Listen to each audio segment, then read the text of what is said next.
Hello and welcome to Carshield Collegiate League TV. A beautiful Saturday evening for baseball. Let's play two. Falcons Cavemen playing game one. Shane Holsey, Will Connolly with you. Thank you for joining us however you're watching, wherever you're watching. Thank you for joining us on a beautiful Saturday evening. A little warm, but nothing we can't handle. Two games tonight, Falcons and Cavemen, Cornbelters and Hoots. In game two, read you through the starting lineup. For the 5-8-2 Cavemen, there will be the away team hitting first here this evening. Daniel Sperling leads off and plays left field. Brendan Gutzler plays center field, hits second. Luke Mann is at first base, he hits third. Mark Schallenberger hits fourth, he's a designated hitter. Mitch Daniels is at right field, he hits fifth. Connor Kiffers at second base, he hits sixth. Chase Gibson, the catcher, hits seventh. Andy Bunton, the shortstop, hits eighth. And Colin Turnbow is at third base, rounding out the order in ninth. Danny Sperling will lead things off against Ben Peterson, making his fourth appearance. Third start of the summer. He's given up 4 earned runs in 9 innings so far, as that first pitch is in there for a called strike, and we're underway. 12 strikeouts and 4 walks, 6 hits, 4 runs given up in 9 innings for Peterson, ERA just over 3. Last saw him against the Cavemen last Friday, just over a week ago on July 17th. Worked 3 innings of 3 hit, 1 run ball, 4 strikeouts, 1 walk.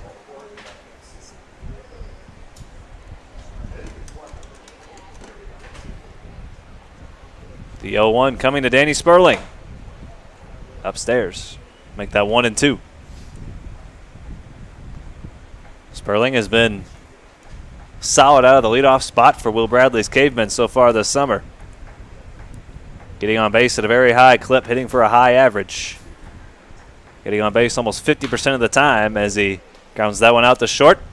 Nick Hoffman on the first base for out number 1. Read you through the defensive lineup for the Falcons. Michael Long is in left field. Troy Bealsmith in center. Ian Hickman in right. Ben Swords at third. Andrew Fay at short. Nick Hoffman at second. Wade Stouse at first. And Austin Schmidt behind the plate. Catching Ben Peterson. And stepping into the box with 1 away. Nobody on base. We saw him on the mound a few days ago. The right-handed slugger out of Murray State, Brandon Gutzler. Well, he had some kind of college career at the plate, playing outfield for the Racers and also Merrimack for a couple of seasons, 3 seasons at Murray State. Hit 31 homers in 3 seasons, 26 in his last 2 seasons, 16 as a senior and 10 as a grad student. He was some kind of hitter. We saw him on the mound a few days ago. Now in the lineup, batting second, playing center field for the Cavemen as he looks at strike 2 from Ben Peterson. Gutzler, a big guy, 6'2", 220 pounds. Over a .400 career hitter in college. Played overseas in Germany in 2019. As he grounds that one up the middle, he's going to have a base hit. So in his first at-bat, Brandon Gutzler picks up a 1-out, 2-strike base hit.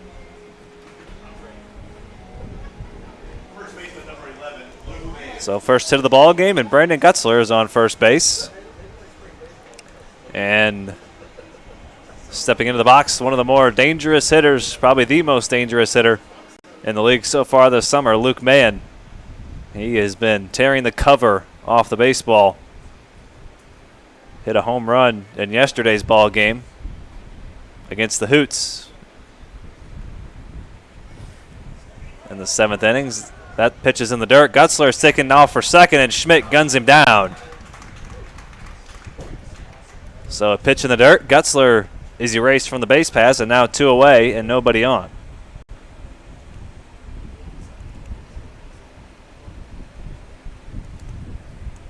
So Gutzler trying to advance on the wild pitch. And Austin Schmidt said, So now Luke Mann with 2 away, nobody on. Trying to get something started against Ben Peterson, his University of Missouri teammate. And there's a swing and a miss.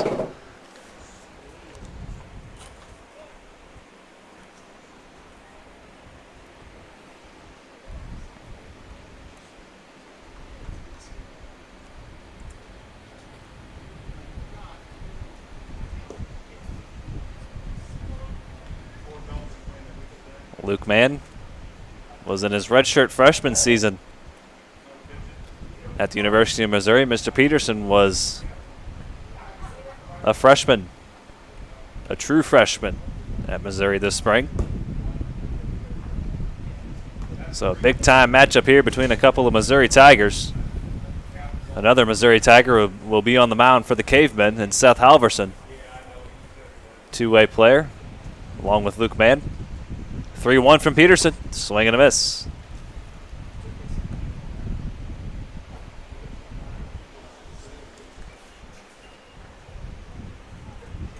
Beautiful evening for baseball.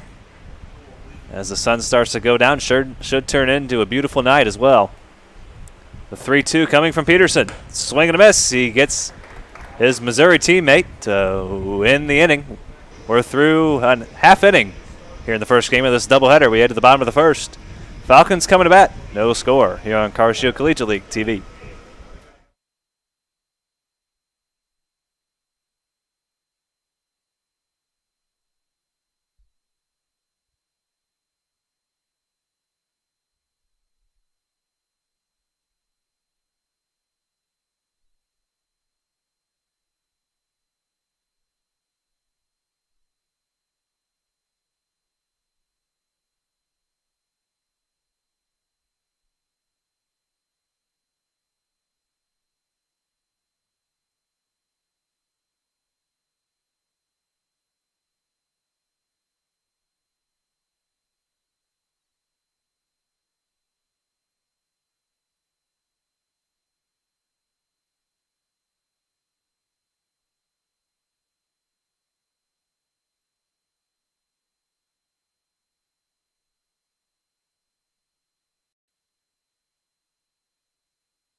To the bottom of the first we go. Troy Billsmith will lead things off for the Falcons. We're having some issues with our streaming service here. As long as you can hear me, I'll take you through this inning. We've had some issues with the screen freezing. We understand multiple people have had that same issue. We're having that issue on our side as well. But for now, I'll just bring it to you radio style, even though our screen is froze. So 1-0 coming from Seth Halverson to Troy Billsmith. That's on the outside corner for strike one. Troy Billsmith, Ben Swords, Wade Stouse, Austin Schmidt, Brandon Ohm, Michael Long, Ian Hickman, Andrew Fay, and Nick Hoffman. The lineup for the Falcons coming in at 6, 7, and 1. Halverson ready for the 1-1, working from the windup, working from the middle of the rubber. And that's hit in the shallow, actually medium deep left center. Brandon Gutzler is over to make the catch in left center for out number one.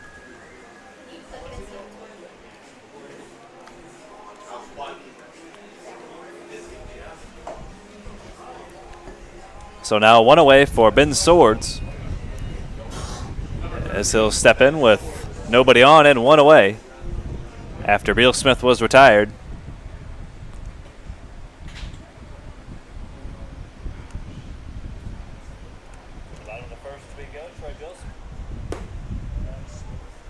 Ben Swords looks at a ball from Ben Peterson, or Seth Halverson rather, down and away for ball one. Ben Swords hitting with a runner on first, nobody out.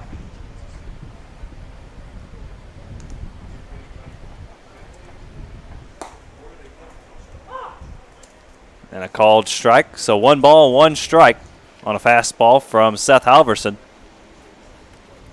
Ben Swords hitting second in the order, the third baseman out of Webster University. A mainstay in their lineup, 111 starts for them. As he grounds that one up the middle, that's going to sneak on through for a base hit. So Ben Swords with a 1-out single.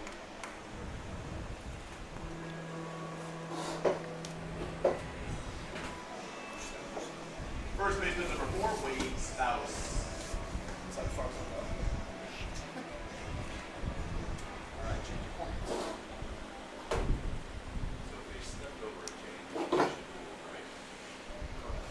So now Wade Stouse with the runner on base. Hopefully we have our video working now. Hopefully that screen is unfrozen for you. As Wade Stouse swings and misses, we were having some internet connection issues, I believe it was. Well, I think we got it all figured out. And we hope your stream is working just fine. Hopefully no issues the rest of the night. Hopefully we get that bug out of the way. And no more the rest of the night as Wade Stouse looks at a ball. 1 ball, 1 strike the count. Ben Swords on base after a base hit.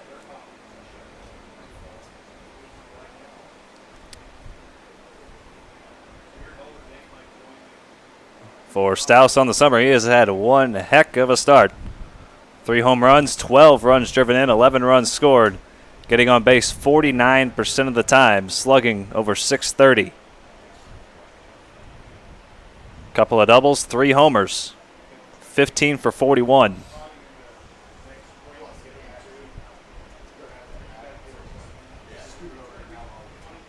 Two balls, 1 strike. Ben Swords on first base as Stouse grounds one up the middle. A diving attempt by Kiffer at second base, but it scoots into center field. Ben Swords is going to head for third on the base hit by Wade Stouse. Back-to-back base hits for the Falcons. They're threatening here in the bottom of the first.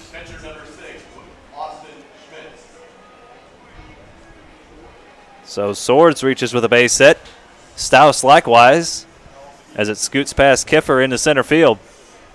Actually off Kiffer's glove, and now an RBI chance for Austin Schmidt. Seems like we say that every time he's at the plate. But every chance he comes to the plate is an RBI chance. The league's RBI leader was 16 driven in 13 games. Tied for the league with 5 homers.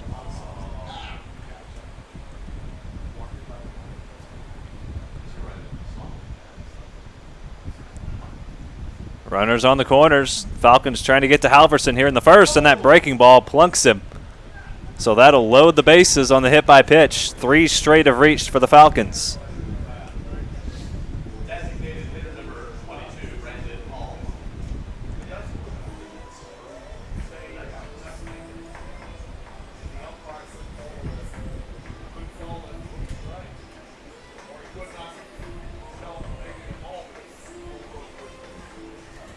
Last time Halverson pitched was against these Falcons. He squared off with Ben Peterson. He went 2 1/3, 5 strikeouts, 3 walks, 1 hit, couple of earned runs. This is his 3rd appearance, 3rd start. Worked 2 innings against the Eagles on July 11th, 2 1/3 against the Falcons on July 17th. 9 strikeouts and 4 1/3, 4 walks, couple of hits, couple of runs. So now Brandon Ohm, the designated hitter, with the bases loaded. And 1 away. 3 straight have reached for the Falcons. Ohm, the designated hitter this evening. So after the flyout by Beal Smith, 3 straight base runners, a couple of hits, and a hit by pitch. 0-2 count to Brandon Ohm.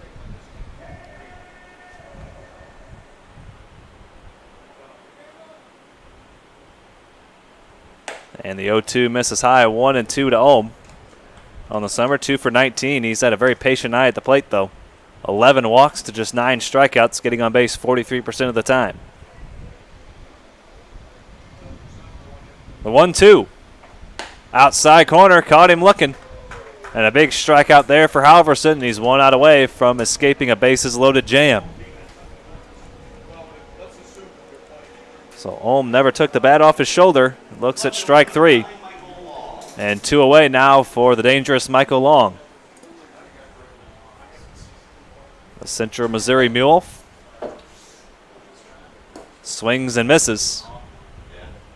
Also played for MICDS back in high school. Tore it up his senior season. Hit almost 500 as a senior at MICDS. 0-1 from Halverson. Went with the breaking ball in the dirt. We've seen Long do some damage on that breaking ball. He's hit a couple of home runs on 2 strike breaking balls. 1-1 count here. Halverson working from the windup. Upstairs.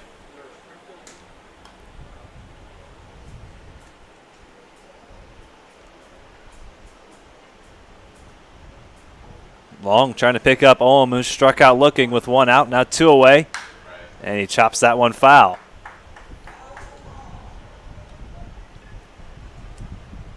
Long trying to pick up his teammate. We talk about it a lot.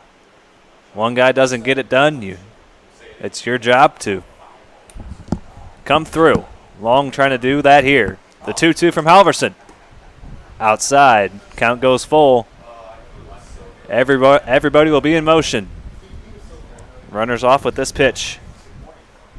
So a ball in the gap, likely to score 3. The 3-2 coming from Seth Halverson. Outside corner, struck him out. Halverson strands the bases loaded with a couple of strikeouts. And we head to the second. No score here on Car Shield Collegiate League TV.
A reminder of this inning brought to you by our friends at Interco Recycling. Interco has been recycling non-ferrous industrial metals, batteries, computers, and electronics since 1996. Their 400,000 square foot, 45-acre facility is located on the Illinois side of downtown St. Louis, just across the river.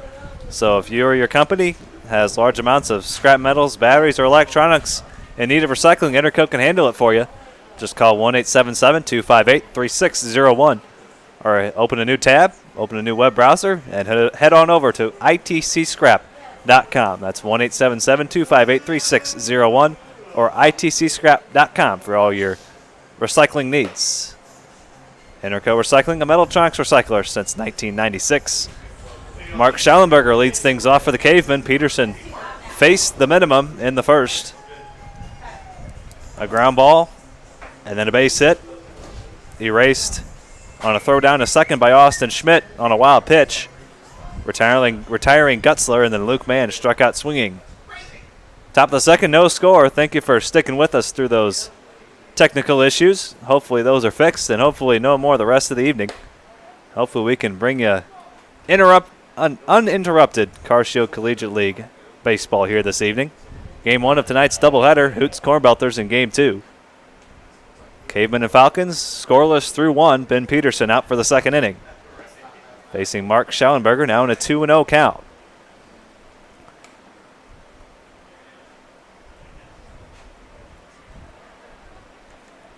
Schallenberger on the summer so far, 5 for 24. Has hit a home run, 5 runs driven in, 7 runs scored.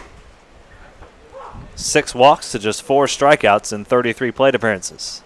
Getting on base 42% of the time. A 2-1 coming from Peterson. Chop foul. Schallenberger, member of the Evansville Aces in the Missouri Valley Conference. Facing Ben Peterson, member of the SEC's University of Missouri.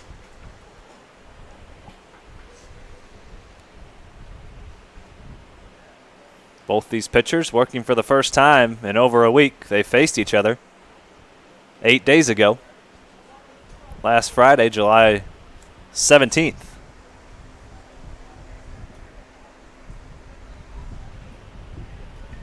And that was a tie game, a 2-2, as Schallenberger lifts that one into deep right, and Ian Hickman puts it away on the warning track for out number 1 rather. Mentioned that 2-2 tie back on July 17th, the last time these two teams squared off. The Cavemen rallied from a 2-0 deficit in the last 3 innings, scored a run in the 7th, tied it up. We went to extras. No one scored, so we called it a draw.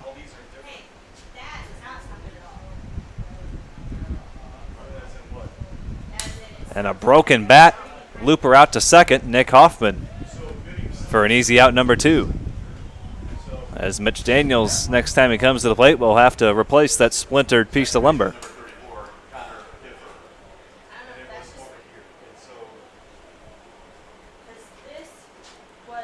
So a fly ball and a pop out.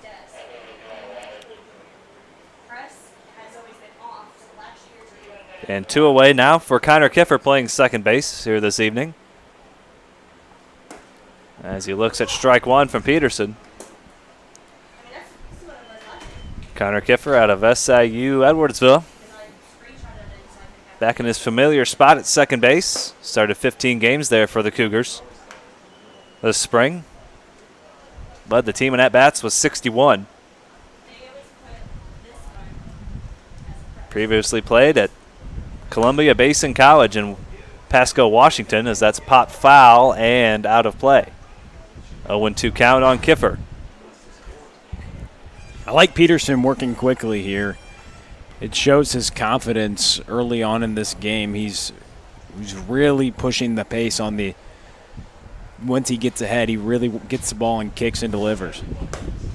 Went with a little slide step there out of the windup. Changing up his delivery just a little bit, trying to throw off the timing of Kiffer, but it missed for a ball, 1-2.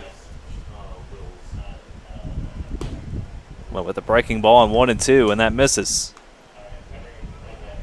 His fielders have to love his pace. His time in between pitches is very limited right now, which is a good thing. Pitching with confidence, pitching quickly. The 2-2. Check swing and a foul ball. So Kiffer staying alive. 7th pitch of the at-bat coming. Using one of those blue bats. The barrel of the bat is blue. Seen quite a few players using a bat like that. The 2-2. Outside corner. Couple of strikeouts so far for Peterson. He's through 2 scoreless, and he's faced the minimum. And we head to the bottom of the 2nd. We're through 1.5 here at Cars Shield Field. No score. Falcons coming to bat.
1.5 complete here from Cars Shield Field. Cars Shield Collegiate League TV. Falcons of Cavemen, no score. Ben Peterson has worked 2 scoreless innings. Halverson 1 scoreless. Strain of the bases loaded with a couple of strikeouts. 2 strikeouts apiece for both these University of Missouri hurlers. And now Ian Hickman will lead things off. Bottom third of the order, Hickman, Fay, and Hoffman due up for the Falcons as they try to strike first here in this ball game, as that pitch misses up and in. Ball 1 from Halverson. Halverson got a fly out on the first batter he faced. And then a base hit, and a hit by pitch. Loaded the bases. As Hickman lines that one down the right field line, that's going to get down into the corner, but cut off nicely in right field by Mitch Daniels to hold Hickman to a single. It's tough to play right field here, Shane, because it's short, and you got to be aware at how the ball plays off that big wall in right. But like you mentioned, he cut that ball off, didn't let it get to the wall where it could carry him. Who knows where it could go? If it goes in the corner, that could be multiple bases. And that's a deep corner down there. You can't really see it from here, but it gets into that corner. The wall juts out near the line, and then it's almost a straight line back into that corner. There's a lot of room down there that even we can't see. That kind of disappears on us the last 20 feet down the right field line. No balls, 2 strikes to Andrew Fay, playing shortstop here this evening. The double play combination up the middle, batting 8-9 for the Falcons. And that's hit into left field and back-to-back base hits. And once again, the Falcons are in business. Second baseman number 2, Nick Hoffman. 4 hits already, 4 singles for the Falcons, but nothing to show for it just yet. Nick Hoffman will try to change that.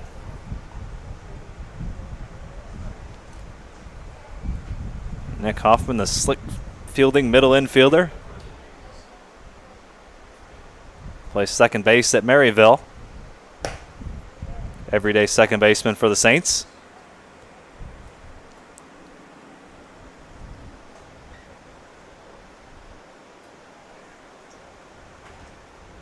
So far this summer for Mr. Hoffman, as he backs away from that pitch. Hoffman just a couple of hits on the summer so far. He's scored 3 runs.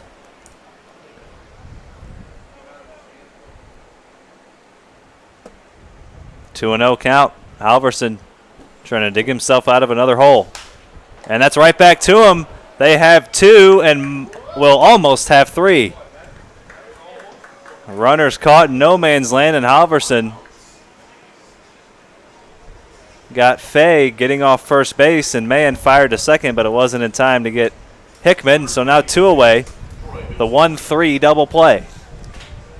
That's not something you see every day. Little broken bat line drive, and Halverson snagged it, fired to first, and got the double play. Now just 1 runner on with 2 away for Beal Smith, and he cracks that one to third, and that's snagged out of the air by Turnbow. So 2 more hits for the Falcons, but nothing doing. We head to the third. Will Carnley will take you through the middle innings. No score through 2 here on Cars Shield Collegiate League TV.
This inning brought to you by Interco Recycling. Interco has been recycling non-ferrous industrial metals, batteries, computers, and electronics since 1996. They operate a 400,000 square foot, 45-acre facility on the Illinois side of downtown St. Louis. So if you or your company has large amounts of scrap metals, batteries, or electronics to recycle, that you can just call Interco Recycling.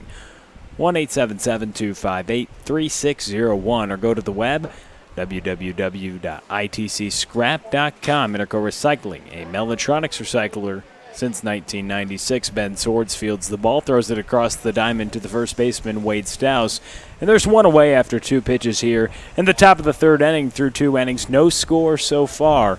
One away, that brings up Andy Bunton to the plate. What have you seen so far from Ben Peterson? Well, since he gave up that base hit, he's really settled into this ball game. I think that defensive play by Schmidt might have helped getting him back into the windup. He hasn't really had to work out of the stretch, but for just a couple of pitches, and he's working the ball down in the zone, working both sides of the plate, throwing the breaking ball early in the count, getting these hitters guessing, and they've been late on some fastballs and out in front on some breaking balls, so really just keeping these hitters off balance and pitching a good ball game so far. So far, so good from the right-hander, Ben Peterson, both starting pitchers, Mizzou Tigers. This ball is grounded to the left side once again. Going to be deep play for the shortstop, Fay, who throws it over, but it doesn't beat the speedy Bunton, who runs out an infield single. The second hit allowed today from the right-hander. Gutzler had a single in the first, but was caught stealing by Austin Schmidt. So 1-on-1 away for the 9-hitter, Colin Turnbow. And Fay, although slightly undersized at just 5'10", about 150 pounds, has a very strong arm from short. If he got that ball out of his glove cleanly, he kind of double clutched a little bit, maybe struggled to get it out of his glove and maybe plant his feet. But if he could have planted his feet right away, he had a chance to get Bunton at first. First pitch in there for a strike against Turnbow. Bunton with good speed on first base after liking out the infield single. Good speed at the bottom of the lineup, Colin Turnbow as well. As Peterson looks for a double play ball, he's ahead on Turnbow after he swings and misses on the painted fastball. 0-2 the count. You mentioned he works both sides of the plate, but sometimes that fastball right on the black, so hard to square up for hitters. We'll see where he goes. 0-2. He goes to it again. A swing and a miss. Can he get another runner? He can. Austin Schmidt guns down the runner and strike him out, throw him out, double play. That's how this inning ends. We send it to the bottom of the 3rd on Car Shield Collegiate League TV.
Ben Swords, Wade Stouse, and Austin Schmidt.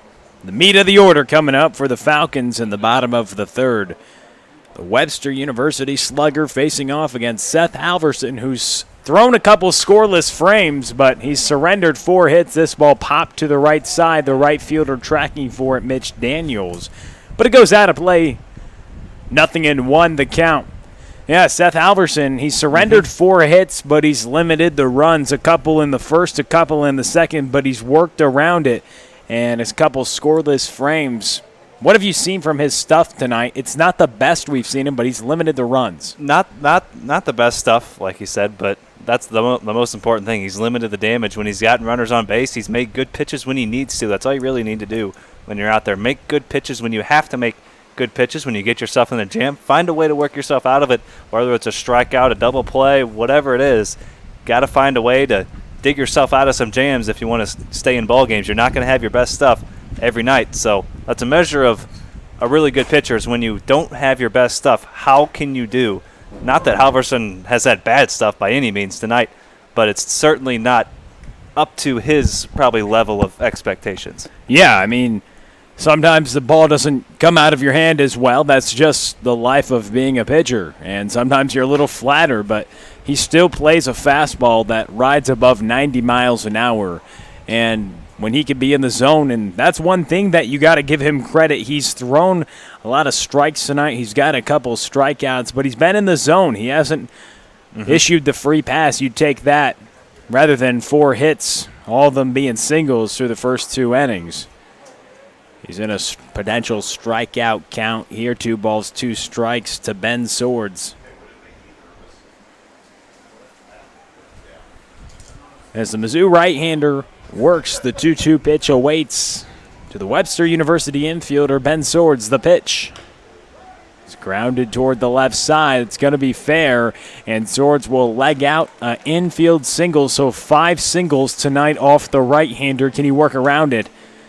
Wade Stouse to the plate, who's single back in the first. Ben Swords 2 for 2 today with a couple singles. You think maybe Turnbow could have let that ball go and maybe it would have gone foul, but I guess he thought it was close enough to the bag to where it wasn't going to go foul anyway, so might as well pick it up just in case Swords stumbles down the first base line or something. He might have a chance of getting him. First pitch, foul back. 0-1 the count. Halverson working against Wade Stouse. Big time pop. Playing first base today, hitting third in the lineup. That Stouse-Schmidt combo. Very fearful. Middle of the order, Ben Swords got a great jump. Virtually no chance to get him at second, despite the throw down by the catcher, Chase Gibson. Swords just timed up the slow time to the plate by Halverson, and he swipes second base. That's brought to you by the O'Fallon Family YMCA, the Y for healthy living, youth development, and social responsibility. Runner on second for Wade Stouse, the first baseman. Pitch missed up and away. 2 balls and a strike to the SEMO first baseman and catcher. They got to find a way to put him in the lineup the way he's swinging the bat. 2 balls and a strike. The pitch misses low. Now 3 balls and a strike. We've seen Wade Stouse lay into some baseballs even when he gets out. It seems like he's tearing the cover off the baseball every time. He swings the bat with some authority here with an RBI opportunity. In a scoreless ball game, that ball is fouled away to the left side. In a scoreless game here in the bottom of the third inning. Got a pitching duel so far between a couple of Mizzou right-handers, Seth Halverson and Ben Peterson. But Wade Stouse in position to change that, just trying to do a job of getting Swords over. He drills that one to the right side, putting together a good at-bat, a couple foul balls, and a 3-2 count. And with nobody out, runner on second base, you got to give credit to Swords. He took the opportunity to steal the base, and the Falcons, when you're 3-4 in the order, you don't say, let's play some small ball, but that's what they can do with the get him over, get him in. But Obviously, Stouse can do that in no time. He gets the walk, and Schmidt now comes up with runners on first and second and nobody out here in the bottom of the third inning, no score. Halverson hit a man back in the first, but that's just his first walk and giving up. Let's see how he responds. That does put the double play in order, but it's not much of the probability of that isn't quite as likely when the man at the plate is at the plate right now. So Austin Schmidt, the man at the plate. 5 home runs.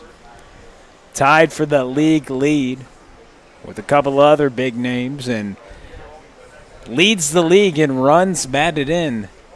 What can he do here? Runners on first and second as Will Bradley has a little talk with Seth Halverson trying to work out of a jam here in the bottom of the third inning. The Mizzou right-hander has surrendered 5 hits through just a couple innings. Bottom of the third, no outs as he tries to work out of a runners on first and second. Nobody out jam to the cleanup hitter, Austin Schmidt, who reached base on the hit by pitch back in the first inning. Here in the bottom of the third, he has a chance to do some damage. Can the Falcons execute with runners in scoring position? Nobody else you'd rather have up at the plate if you're Josh Kiesel. He's somebody who's executed a lot with RISP, leading the league in runs batted in. First pitch in there for a strike from Halverson. The 0-1 is grounded up the middle. This could be 2. He tags Stouse, but doesn't get Schmidt. Good job by Kiffer to cut down Stouse. Now runners at the corners, 1 away. The second baseman, Kiffer, got that ball, and it looked like it could be 2, but it wasn't hit exceptionally hard. He tagged Stouse. He could have flipped it, and then they could have thrown over, but either way, it seemed like Austin Schmidt would have been safe. Runners at the corners, 1 away. In no sense, you're kind of in an awkward situation. It's kind of hard to get the ball out of your glove after you go to tag somebody. You don't want to lob one over the first baseman's head, let a run come in. You get a ground ball here, you can get out of this inning. Where did that miss? I'm not entirely sure. Looked. It was a ball, but 1-0 the count. Halverson. Pitch inside. 2 balls, no strikes to Brandon Olm, the designated hitter, who got caught looking in the first inning. Up here, 90 feet away, the go-ahead run. 1 away. Middle infield looking for a double play. That would prevent the run and end the inning with 1 out. Olm trying to come through. A ball to the outfield would do it. That's all the designated hitter needs. As he fouls that one away. It's always interesting as a designated hitter. He got caught looking last time out. You don't go back to the field, so you kind of let that at-bat marinate in your head. Now he comes up in a good situation with a runner on third base 90 feet away from taking the lead. What can he do here against the right-hander? 2 balls and a strike. 1 out, runners on the corners. The pitch. Runner takes off. A strike right there, but now runners on second and third. Double play no longer in effect with 1 out. And Brandon Olm hitting in a 2-2 count. Will Bradley will change the defensive alignment and bring the infield in right on what would be the grass on this beautiful turf field. 2 balls, 2 strikes, and Halverson works from the windup. A swing and a miss, and he's got Olm a couple times. Now 2 outs. And Halverson has a chance to strand a couple runners. Once again, he's had to work with the runners on base every single inning, but he's gotten out of it. Can he do it again?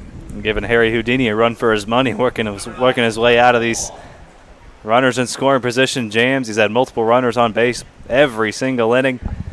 He's just found a way to get out of it. That's what you got to do. A swing and a miss. Nice breaking stuff to start off the at-bat from Halverson. 0-1 the count. Runners on second and third. A single and a walk. Started off this inning. Runners on first and second. Nobody out, but a ground out and a strikeout.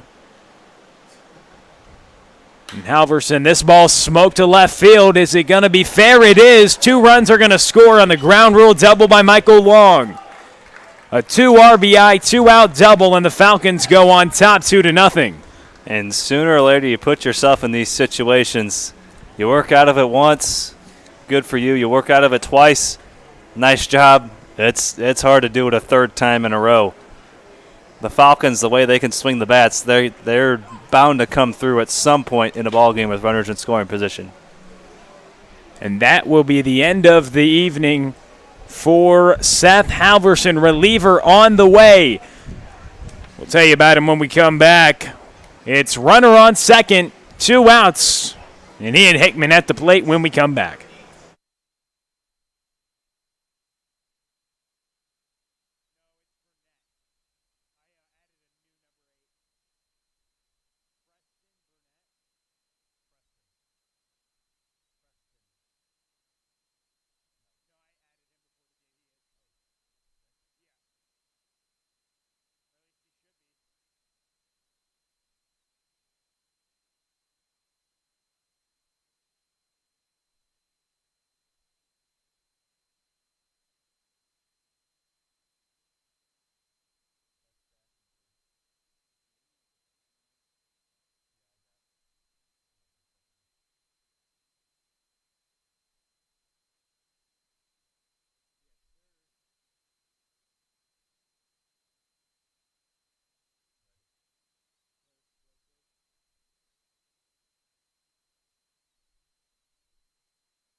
Preston Burnett, the relief pitcher, so Halverson goes 2 2/3. He couldn't get that third out in the third inning. He surrendered 6 hits. And his evening is done. He turns things over to the Harris Stowe right-hander, Preston Burnett. It was Michael Long who executed with 2 outs. He hit a ground rule double down the left field line, and 2 runs scored. The Falcons on top 2-0. Breaking ball, first pitch from Burnett gets Hickman to go around. The right fielder singled last time at the plate against Halverson.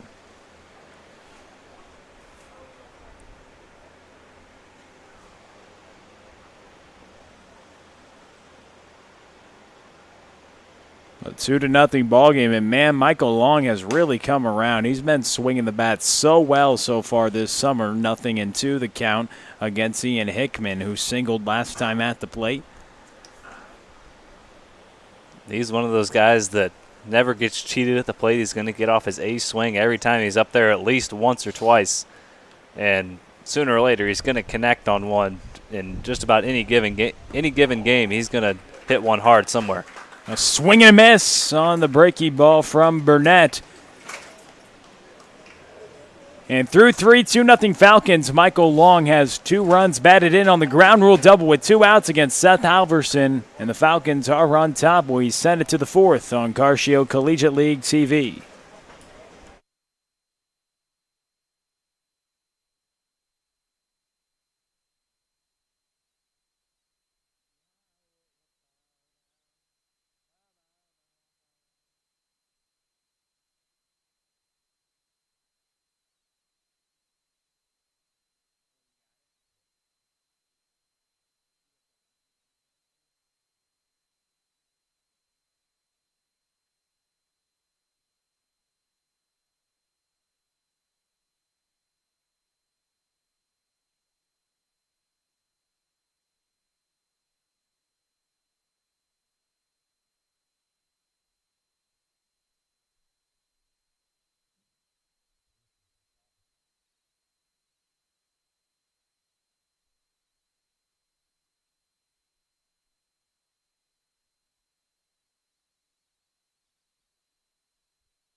This inning brought to you by Interco Recycling. They've been recycling non-ferrous industrial metals, batteries, computers, and electronics since 1996. They operate a 400,000 square foot, 45-acre facility on the Illinois side of downtown St. Louis. So if your company has got some large amounts of scrap metals, batteries, or electronics to recycle, you can call Interco Recycling at 1-877-258-3601 or go to the web, www.itcscrap.com. Interco Recycling, a Mechatronics recycler since 1996. Top of the fourth, we go 2-0 Falcons after the Michael Long 2 RBI ground rule double with 2 outs.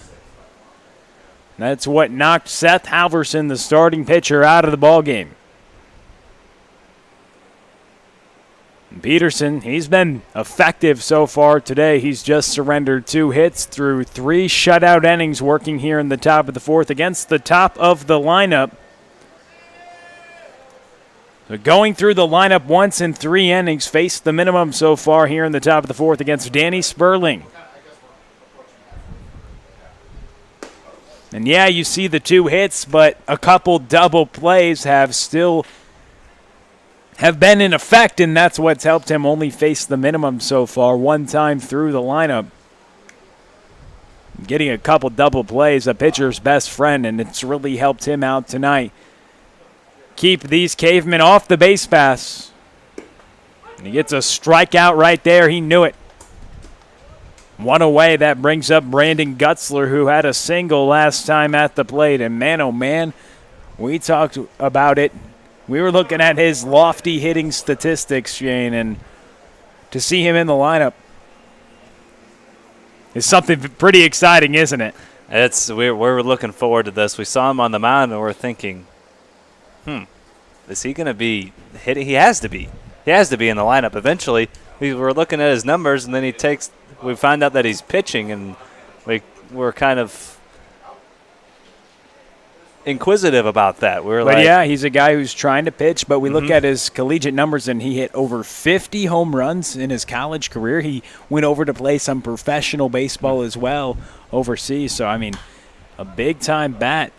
Will Bradley saying, no, he's a good hitter. He's really, really good hitter. He's really, really good. And now we get to see that.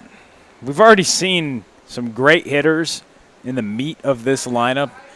But now you add Brandon Gutzler to that. You have Gutzler, Luke Mann, Schallenberger, Halverson, also someone who's a good hitter as well. He was on the mound today, not in the lineup. Foul back. Sometimes we actually do see Halverson be the pitcher and designated hitter, but that wasn't the case tonight, as Mark Schallenberger is the designated hitter. But not the best outing for Halverson. The Falcons knocked 6 hits off the right-hander, knocked him out of the ball game. A couple runs, the Michael Long who's knocked him out, and Gutzler's 2 for 2 with another single up the middle. A good piece of hitting, and that's kind of what we expect from a man who's shown he can handle the bat so well throughout his career. A couple standout seasons at the Division I level at Murray State, and transferred from a junior college here locally, St. Louis Community College, and he's a big-time bat. Big-time bat indeed, and hopefully it will be a big-time arm as well. The Cavemen are just running out these position players that also pitch. You got Luke Mann, Seth Halverson. Now you add Brandon Gutzler. If he can pitch, that really lengthens this Caveman pitching staff.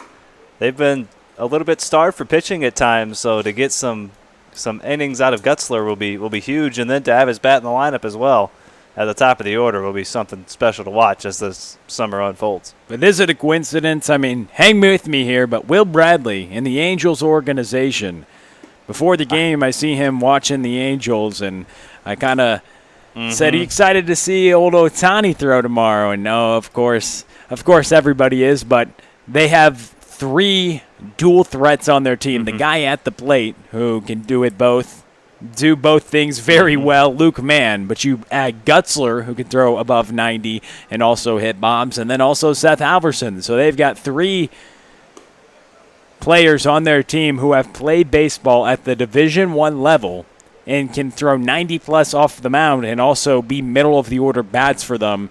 That kind of sounds like somebody on the Angels I know. in That's that a Angels little organization that Will Bradley coaches in the minor leagues as a hitting coach with. So maybe it's no coincidence. Maybe there's something in the water with those Angels and finding that talent as he's got 3 on his squad. Luke Mann takes a big swing off his teammate Ben Peterson, both at Mizzou. But, yeah, that sounds a little familiar for the Angels. And Will Bradley sees that with 3 guys on his squad. Coincidence, I would likely think I would lean towards not. That pitch upstairs, but, sometimes the game trending that way. You see the Cardinals, one of their first selections, a guy can throw 100, but also projects as a middle-of-the-order bat, and you have it with a lot of guys who they're so good at both things, it makes it a tough decision. Just these athletes getting better and better. The rotations, they're learning how to be more efficient with it, and it causes them to be so good at so many things. As this ball is skied in the air, the second baseman, Hoffman, is under it, and he'll catch it for the second out. Luke Mann pops out. He's 0 for 2. Mark Schallenberger comes up. He flew out to right field last time at the plate. So 2 outs and 1 runner on for Mark Schallenberger, the designated hitter. Facing off against Peterson, who has just scattered 3 hits. And he's an out of way from going 4 shutout innings. Right-hander looks sharp tonight. Probably the best we've seen him so far this summer, Shane. The most confident we've seen him. He's working as quickly as he's worked all summer long. That's usually a sign of how confident a pitcher is. Sometimes if a pitcher's struggling out there, he's walking around the mound, taking off his hat, wiping down the ball. No, Peterson's not doing any of that. He's getting the ball, stepping on the rubber, and throwing it. That's a guy who wants to throw the ball. And it's hard to say the best we've seen him because coming into today with 9 innings pitched, he had 12 strikeouts and just 4 walks and a 3.1 earned run average. But it's been pretty good for Peterson so far through 9 innings coming into this ballgame, making his 3rd start of the summer tonight. He had just surrendered 6 hits. So he limits the hits, limits the walks, and gets a lot of strikeouts. That bodes well for success, and that's what he's done tonight. A 2-0 count to Schallenberger. The changeup is in there for a strike. 2 balls and a strike to the designated hitter. And Evansville ace, Mark Schallenberger. Runner on first base is Gutzler. He's 2 for 2. He reached on the single. The pitch misses away. Now 3 balls and a strike.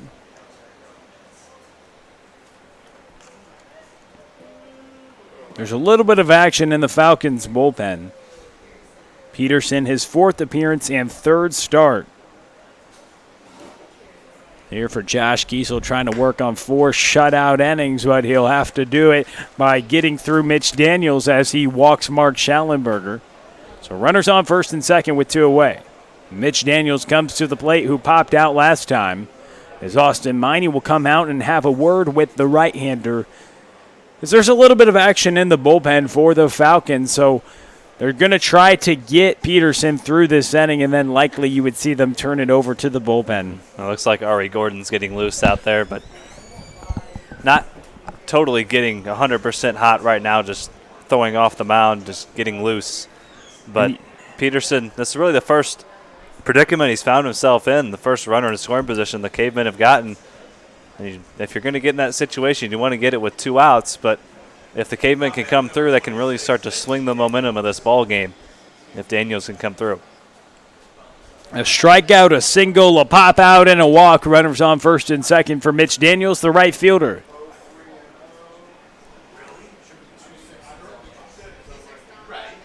So Peterson trying to work through 4 scoreless. His team with a 2-0 lead. So the tying run on first base in the form of Mark Schallenberger. Can Mitch Daniels come through with 2 outs like Michael Long did last half against Seth Halverson? He roped a ground rule 2 RBI, 2 out double to give the Falcons a 2-0 lead. The 0-1. Misses low. And Austin Schmidt, man, we got to give him credit where credit is due. We talk about his bat so much, but he's been so good behind the plate, has a great pop time. We've seen him gun down multiple runners. Not somebody you want to run on, and definitely not someone you want to pitch to. And he's handled this pitching staff well. Both these catchers have, as he switches off with Wade Stouse a lot at first base, and they're the ones that handle the staff for the Falcons and then also give all the other pitching staffs in the league fits. A 2-ball-and-1-strike count as they're both middle-of-the-order bats. This is going to be a 2-out knock. Gutzler's going to come around to score. Schallenberger's going to slide into third, but Daniels gets gunned down at second base by Long. So Long had a 2 RBI double last half and guns down Daniels here.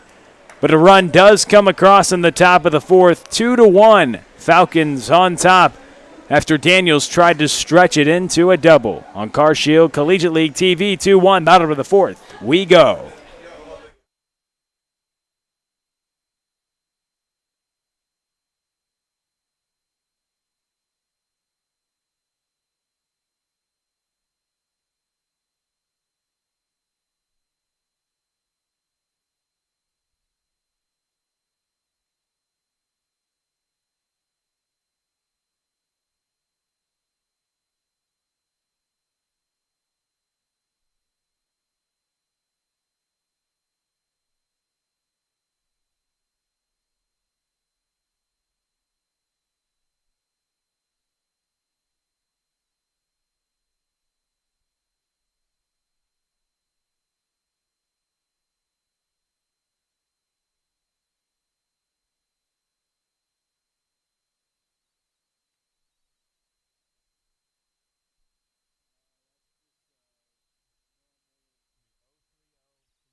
So after a couple scoreless innings to start the ball game, in the bottom of the third, a couple runs come across for the Falcons on a 2 RBI double by Michael Long, and then Mitch Daniels knocks a run in last half, but he tried to extend it into a double, and he gets gunned down at second base.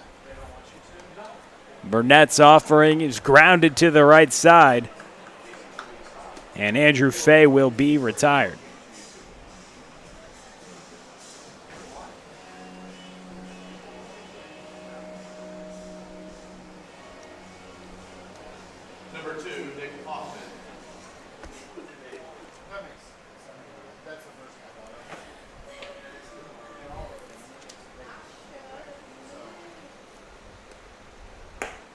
So Preston Burnett came in with 2 outs. Michael Long knocked Halverson out of the game. Then he faced Ian Hickman, struck him out. Now he got Andrew Fay out on a ground out, 1 away, and he faces the bottom of the order, Nick Hoffman. Burnett making his debut here in the Car Shield Collegiate League.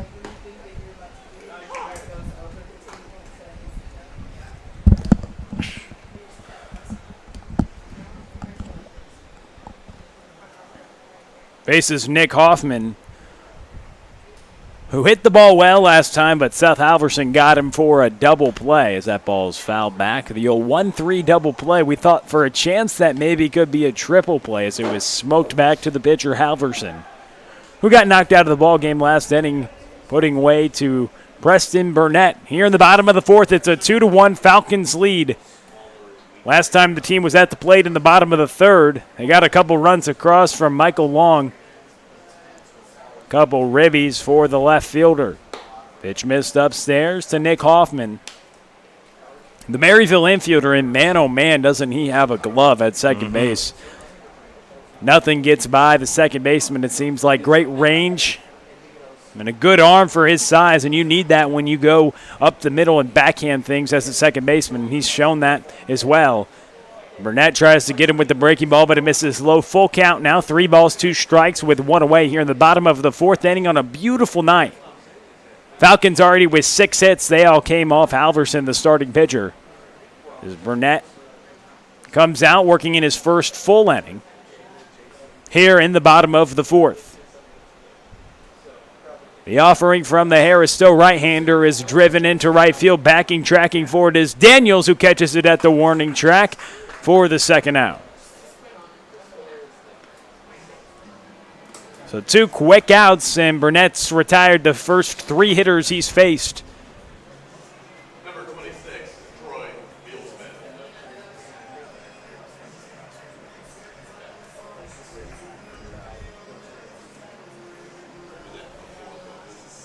So top of the lineup, Troy Bealsmith up. He's 0 for 2, a fly out and a line out. The bottom of the fourth inning, he comes to the plate after Burnett has retired a couple of hitters. He's retired 3 in a row as he came in for Will Bradley in the bottom of the third to try to work out of a jam, and he got the strikeout as Long had a 2-out double to end the threat. Now 2 outs and a swing and a miss by Bealsmith.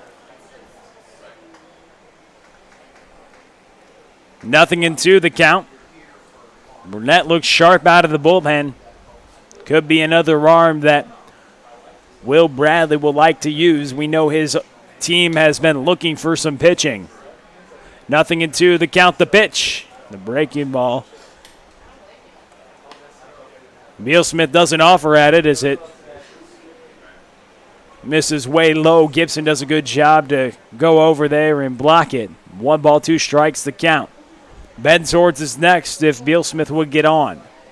Here in a 2-1 ball game for the Falcons. It's grounded toward the left side, and it gets past the shortstop Bunton. Even if he kept it in the infield, it would have been an infield single for the speedy Bealsmith, who's at the top of the order for a good reason for Josh Kiesel. Has great speed, gets on base a lot. He's on base now with 2 outs. That brings up Ben Swords. After the single from Bealsmith, he's 1 for 3. Ben Swords is 2 for 2. He scored in the bottom of the third. Last time the Falcons were at the plate, he's 2 for 2 with a run scored and a big-time base running by the infielder. Stole second base, and that set up his ability to score after Michael Long drilled the double to left field. Burnett gets ahead. 0-1 the count. Trying to strand the 2 outs infield single. Bealsmith runs. Not infield single, rather, but he has great speed. Like we mentioned, it would have been one if it stayed in there. As Bealsmith gets the stolen base, he did knock that ball ultimately. It got through the infield to left field, but he's now on second base with great speed, like we mentioned, in scoring position. Last time, with runners in scoring position and 2 outs, the Falcons knocked in a couple runs. Can they do it here again with Ben Swords? He's 2 for 2. He's hit over 300 every single season for Webster University. And Bealsmith taking this like a track meet. He's saying, I'm going to time you up, Preston Burnett. That's what it seemed like. He was almost already on third base before that pitch even got to the catcher, just like he was when he got to second base. Speed, but also great jumps and great baseball IQ. He had third base stolen easily. I don't think Gibson would have even thrown down. Not sure it even warranted a throw. This ball's hit to left field. Ben Swords has a 3-hit day. A play at the plate. He's going to be safe for an RBI. The throw goes into center. And Ben Swords is 3 for 3. He continues to produce in the middle of this order for Josh Kiesel, one of the best bats in the league. He shows it why. He started all 111 games at Webster University, a mainstay in the Gorlock lineup, and he has to be. The dude hits over 350 every single time, and the big-time 3 for 3 day he's already working on in the bottom of the fourth. 3 singles for him. And already a run scored as he's on second base, advancing on the throw. Simple rule of thumb, you hit, you stay in the lineup. The coach cannot take you out of the lineup as long as you're hitting. He's been hitting over 350 his entire college career. So you know what? His coach hasn't taken him out of the lineup. And Josh Kiesel can never do the same.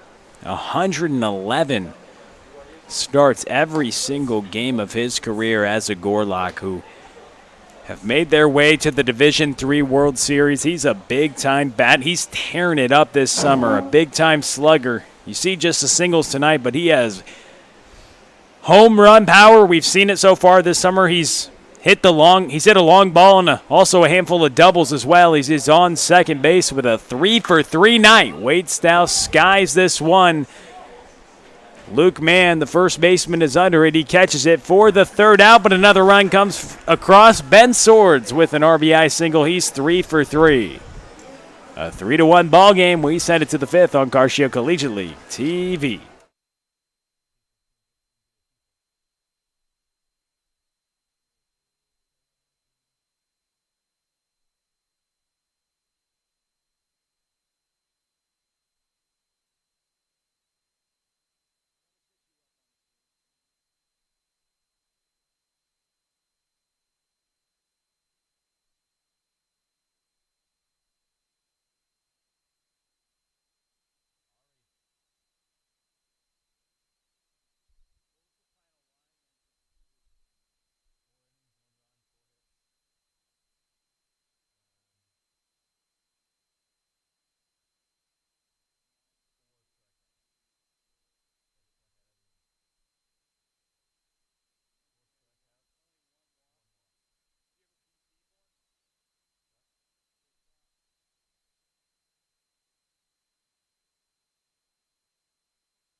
Just a reminder, this inning brought to you by Interco Recycling. Interco's been recycling non-ferrous industrial metals, batteries, computers, and electronics since 1996. The company operates a 400,000 square foot, 45-acre facility on the Illinois side of downtown St. Louis. So if you or your company has large amounts of scrap metals, batteries, or electronics to recycle, just call Interco Recycling at 1-877-258-3601 or go to the web www.itcscrap.com. Interco Recycling, a Mellatronics recycler since 1996. Connor Gifford, Chase Gibson, and Andy Bunton due up against the new relief pitcher into the game, Ari Gordon, making his 5th appearance of the summer. He's thrown 5 innings so far. He's had 5 strikeouts in his first 2 outings. In 2 innings, he had 5 strikeouts. He struck out the side in his second outing of the summer against the Hoots. But the last 2 times, no strikeouts for the hard-throwing right-hander. But we will see what he has today as he faces Connor Kiffer. After Ben Peterson went 4 innings, surrendered 4 hits, and 1 earned run on 58 pitches, just surrendered 1 walk-in, struck out 4, had a strikeout every inning. He looked pretty sharp tonight. He really did. Really worked him. He didn't really have to work himself out of too many jams. He really kept things under control when he got runners on base. He took care of them, didn't panic too much, just focused in, made good pitches. Not his absolute best outing that he's ever going to have, but hey, he kept his team in the ball game. kept the lead, and now we head into the late innings. That's all you can really ask out of your starter. Just keep your team ahead. Gordon goes with the 3-0 slider. But he goes to it 3-1, but it misses. So Kiffer reaches on the free pass. First batter that Gordon faces gets on base, and that's how we start the top of the 5th inning.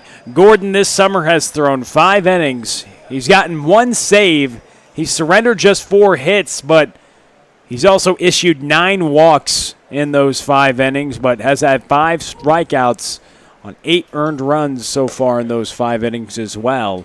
An 11.2 earned run average as he misses the first pitch to Chase Gibson, the catcher, who grounded out to the third baseman last time. He's 0 for 1.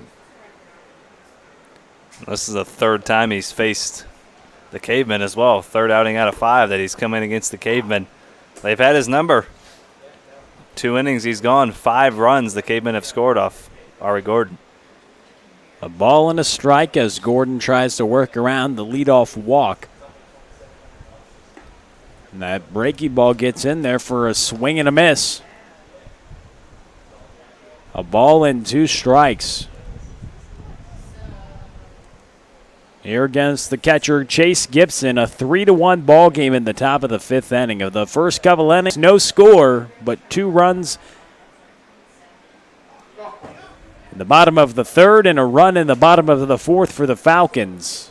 For their 3 runs and a run in the top of the 4th for the Cavemen. A 3-1 ball game. Falcons have had 8 hits on those 3 runs. 4 hits on just 1 run.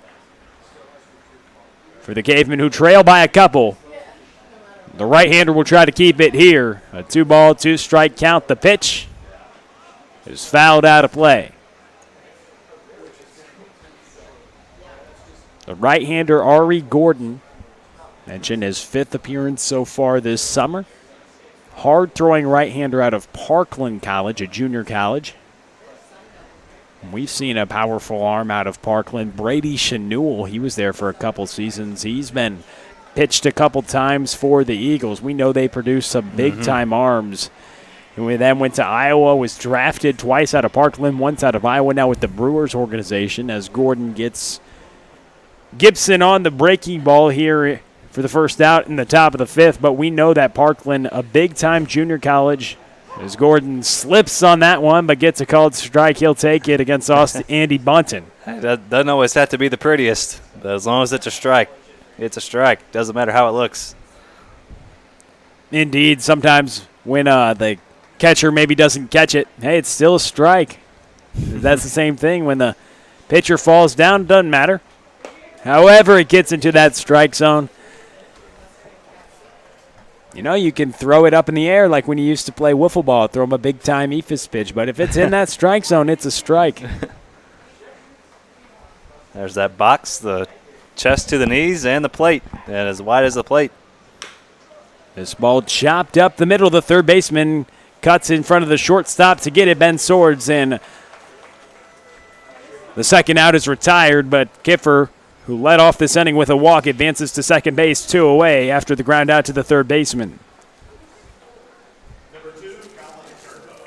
And Swords might have had a shot at second base, but with 1 away, you just take the easy out. You're going to have 2 outs regardless. You're still going to have to get 1 more out, even if you do get the runner at second base. So just get whatever out you can get. Colin Turnbow comes up to the plate, and Gordon gets over that breaking ball. He's thrown about 50% sliders tonight. The first time he came on the mound, we looked on social media after the game, and a member of the Falcons coaching staff said he was sitting 94 to 96 miles an hour. He was really bringing some electric stuff. So he's now on the mound now. He's featuring the breaking ball a lot tonight. He's ahead 0-2 in the count with 1 away. Throws the baseball with a lot of intent here in the back end. He throws that one, and everybody thought it was strike 3, except the home plate umpire. Ari Gordon did the strikeout walk to the dugout. Austin Schmidt did as well. But it's a ball and 2 strikes. They pump the brakes on that one, and Ari Gordon will do it again as the runner on second is Connor Kiffer. here with 2 away in the top of the 5th. The pitch. He'll be fouled away into the Cavemen dugout. A 3-1 ball game. And the Cavemen looking to cut into this deficit with a runner in scoring position. And Colin Turnbow, the 9th place hitter up. If Gordon could get him, he'd have a clean inning against the top of the lineup in the second to final frame. With Danny Sperling, the leadoff hitter, on deck. The pitch is popped to shallow right, but it's going to be foul. It drops as Wade Stouse was tracking for it, along with Ian Hickman, the right fielder, but it dropped in foul territory.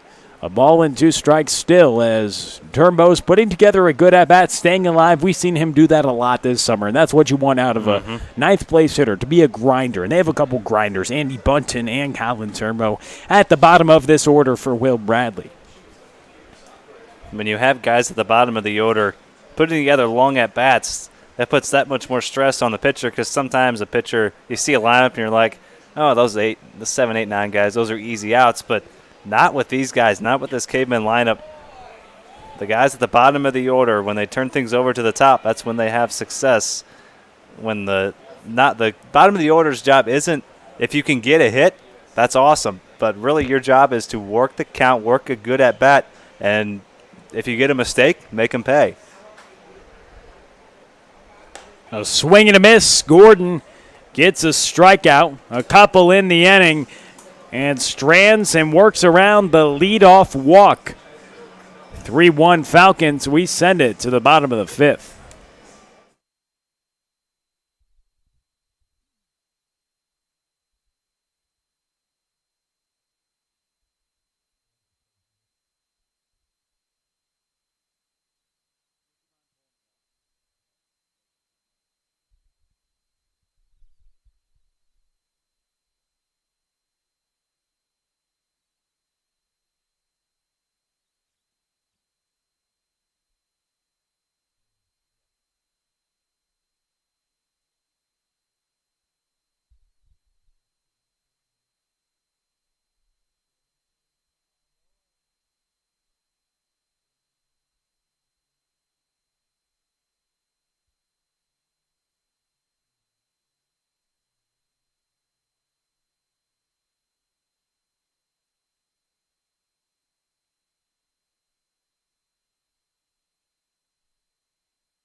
Code Ninjas O'Fallon is located on the Deerberg Shopping Center at Deer Creek Crossing. You can go to 2955 Highway K in O'Fallon.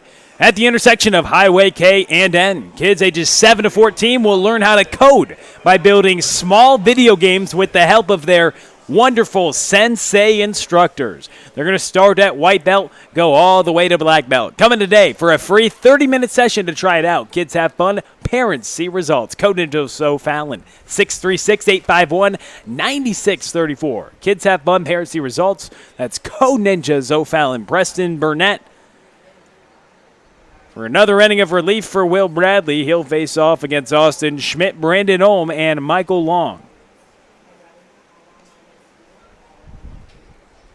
Here in the bottom of the 5th inning, it's a 3-1 Falcons lead. They'll look to extend on it as the cleanup hitter, Austin Schmidt, will come to the plate. He scored on a Michael Long double, a 2-out double in the bottom of the 3rd inning. That's been the difference so far tonight. The Falcons jumped on the board first with a 2-0 lead after Michael Long had 2 runs batted in. on the double that drove in Ben Swords, who's 3 for 3 tonight, and Austin Schmidt, who reached base on the fielder's choice and came around to score. He was hit by the pitch in the first and now up here in the bottom of the fifth in a 3-ball no-strike count against the relief pitcher as the right-hander from Harris Stowe tries to get back into the zone to avoid the leadoff walk, but he does it there as the pitch misses up, and then Austin Schmidt on base for the 3rd time tonight. And you'd rather give up that than a solo shot, but now these leadoff walks have a way of coming around to score more times than not. More than half the time, leadoff walks come around to score. So although Schmidt has the power to crank one out of the ballpark, and no runs is better than one base runner is not as good as none. Beautiful analysis. Here in the bottom of the fifth, a 3-1 Falcons lead. They're looking for insurance, but like you mentioned, Ari Gordon with a leadoff walk last inning. He works out of it. We'll see if the percentages play here in this inning, Shane, as Burnett gets in there for a strike against Brandon Olm, who's 0 for 2 with a couple strikeouts tonight. It's all the law of averages. It's all the law of Shane Holsey. What Shane Holsey says goes around these parts. I wouldn't call it law. Nothing in 1. Pitch misses upstairs, a ball and a strike against Brandon Olm, the designated hitter tonight. One time looking, one time swinging. He's struck out a couple times, 0 for 2. Looking to turn the tide, the designated hitter. The guy on deck belted that 2 RBI double to left field. Michael Long doing it with 2 outs to knock the starting pitcher, Seth Halverson, out of the ballgame. That's the only batter that Burnett hasn't faced yet. The man on deck, Michael Long. 2 balls and a strike to Brandon Olm as Burnett is looking for a double play. The infield at double play depth. They're playing him straight away in the outfield. A runner on first, Austin Schmidt. 2 balls and a strike, the pitch. That ball misses. 3 balls and a strike. Looked like it could have maybe caught the zone. It was running low, but he missed his spot, which was the problem. When the catcher swipes the glove and he doesn't hit the spot where the catcher's at, a lot of times you don't get the call even if it is a strike. I've seen a bit of a tight zone tonight. It's been consistent, though. No complaints should be had on either side. It's been both ways. Pitch is upstairs and back-to-back walks to start off the bottom of the fifth. Falcons out here trying to get some insurance runs, and they'll have a mound visit to talk to Preston Burnett. Give some time for a relief pitcher to get hot in the bullpen. Nobody throwing yet. That's almost a given in this spot. You walk the first 2 hitters. You've been pitching well to this point. Just go back to what was working and get yourself out of this. I might be mistaken. I don't think I am, but that looks like Drake Salzman getting the Jaeger bands out and doing some band work, trying to get maybe a little loose. He's someone who's a starting pitcher, a mainstay in the rotation for Will Bradley, one of the better starting pitchers we've seen this summer, so it would be obvious that you would try to give him more time to get loose, but I'm not sure if it is going to be him to get loose because also Chase Stevens is down in the bullpen with a ball, so we'll see what they do. Stevens did just throw 1 inning yesterday, so we would think he would be good to go, Shane, out of the bullpen, but nobody is throwing yet. We'll keep you updated on any action in the bullpen, but for now, this is Preston Burnett's jam to get out of. The Harris Stowe right-hander with runners on first and second. Nobody out, facing the man who's been swinging the lumber well, had a 2 RBI ground rule double to left field, which gave the Falcons the lead. They jumped on the board 2-0 to start this ball game, to start off the scoring in the ball game in the bottom of the 3rd inning. They lead 3-1 now with a couple insurance runs out there in the bottom of the 5th as we're getting late. And Schmidt times it up. He steals 3rd with ease, and now runners on the corners with nobody out. Timing up Burnett. We saw Beal Smith do it last inning, and now Austin Schmidt does it, the catcher. Swipes 3rd base. They're timing up Burnett's times to the plate. And when you don't mix them up, it allows a runner to easily swipe a bag, even 3rd base for the catcher. Now runners on the corners. 1 ball, 1 strike. Preston Burnett trying to work to Michael Long. Now the runner takes off, and Colin Parrish has himself into second base. Brandon Olm, the designated hitter, drew the walk, but then Kiesel went with the pinch runner. So Colin Parrish now at second, and that draws the infield in. A late call on that pinch runner. Didn't see that till just now, seeing number 25 running down. So he comes in for the designated hitter in a 3-1 ball game. Falcons looking for more. That ball's drilled to left again. Give Michael Long a couple more runs batted in. Back-to-back at-bats. He has 2 RBI doubles, and he's in there with another one. Man, oh man, has he been swinging the bat well. A couple doubles and 4 runs batted in tonight for the University of Central Missouri left fielder. Like that 14 runs batted in. He's making a run at his teammate, Mr. Schmidt, for the RBI lead here in the league with 4 more here this evening. Almost an that double was almost in the identical spot as his first one. Hey, if it ain't broke, don't fix it. Great approach at the plate. The only difference this time he does it with nobody out, and that does warrant a little bit of action in the bullpen. Chase Stevens looks like he's getting loose. The starting pitcher from yesterday, he did only go 1 inning. The first 4 base runners reached against the right-hander, but then induced a double play, and that helped him out. But he's getting loose down there in the bullpen. And Michael Long with 2 more runs batted in, 4. And Shane now he's racking up in double digits. They've got 3 guys in double-digit runs batted in on this team in Wade Stouse, Michael Long, and, of course, the league leader, Austin Schmidt. And this is just in 14 games as well coming into tonight. But Michael Long, 2 for 3 with 4 RBIs, a couple of doubles, and he extends the lead 5-1 and still nobody out. So Shane Holsey's law of averages works out. Austin Schmidt led off the inning with a walk, and Brandon Olm was walked as well. They pinch ran, and Colin Parrish went on the base pass, but they both came around to score on a Michael Long double to left field. And now 9 hits tonight for the Falcons. And 3 of them have come off the right-hander in relief, Preston Burnett. That pitch upstairs is Alex Hoff, the pinch hitter, into the ball game.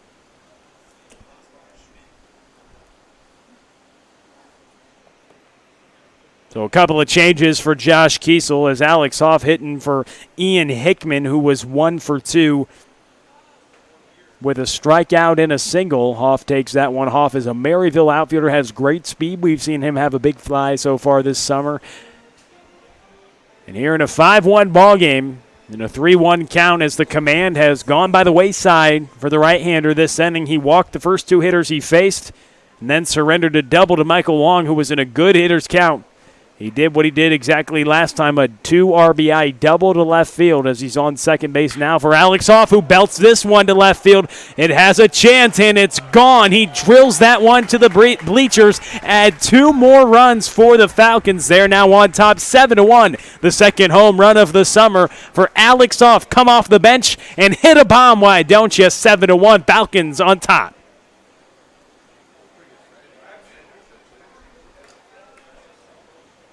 Josh Kiesel making all the right moves tonight.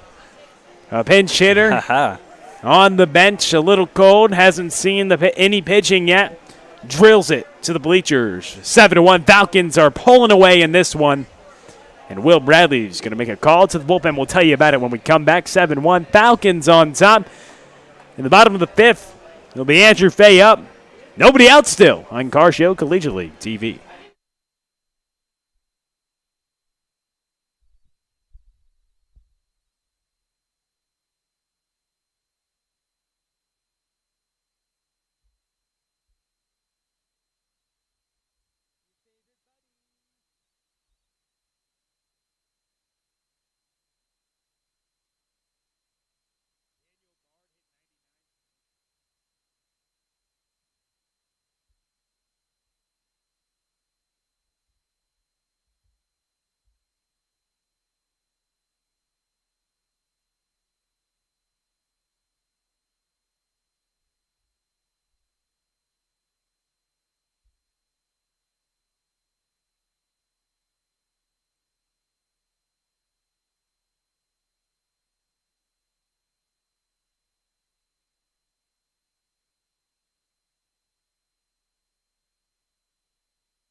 So Mr. Chase Stevens into the ballgame, went 1 inning as the starting pitcher yesterday and comes into the ballgame with nobody out. The Falcons already scoring 4 runs in this frame. In the bottom of the 5th, nobody out, a walk, a couple walks, and then a double to Michael Long, who then came around to score on an Alex Hoff home run, which ultimately knocked out the reliever Preston Burnett out of the ballgame. So one Harris Stowe righty gives it to another. Chase Stevens working here against Andrew Fay, who's 1 for 2. He had a little bloop single to left field, and they put the shift on him.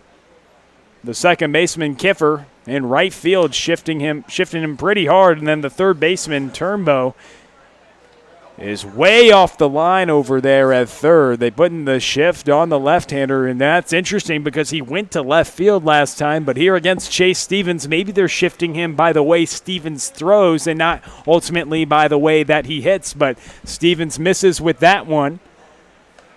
And not a lot of times you see a starting pitcher come into the ball game the next day, Shane, but you see it here, and he only did go 1 inning, so we'll see if he can't bounce back. He has nobody out here, and he works towards the bottom of the lineup as that pitch is missed upstairs from the right-hander. But you don't always see that, so it's an interesting thing that you see with Mr. Stevens coming out here for a second consecutive day, and the right-hander is fouled away. And you always wonder, it was just 1 inning, but you think about all the warm-up pitches that you had before, and also just the mentality that you posed the day before with, in terms that, okay, I'm the starting pitcher, and so you make all those pitches. Again, just 1 inning, but also you think about the mental side of it. It is a lot of times when, personally, and I know you can say as well, when you're a starting pitcher, you know, okay, I probably have flats on the next day. I'm probably not going, but just like we said, just going 1 inning, his arm is obviously fine. They went with the opener in that situation, and he gets a pop out right there, 1 away here in the inning where already 4 runs have gone across as they knocked out Burnett out of the ballgame after Halverson got knocked out against Michael Long in the 3rd. Burnett lets up a double to him in the 5th, and then a home run to Alex Hoff off the bench, but a pop out there to Fay, and there is 1 away. But 6 runs is the difference between the two teams after 4 runs across here in the bottom of the 5th inning. 10 hits tonight for the Falcons. The offense has been in full force. They had 6 off the Mizzou right-hander Seth Halverson, and they've continued the trend against a couple of Harris Stowe right-handers, Preston Burnett, and now Chase Stevens in a 2-ball. No strike count to the 9-hitter, Nick Hoffman.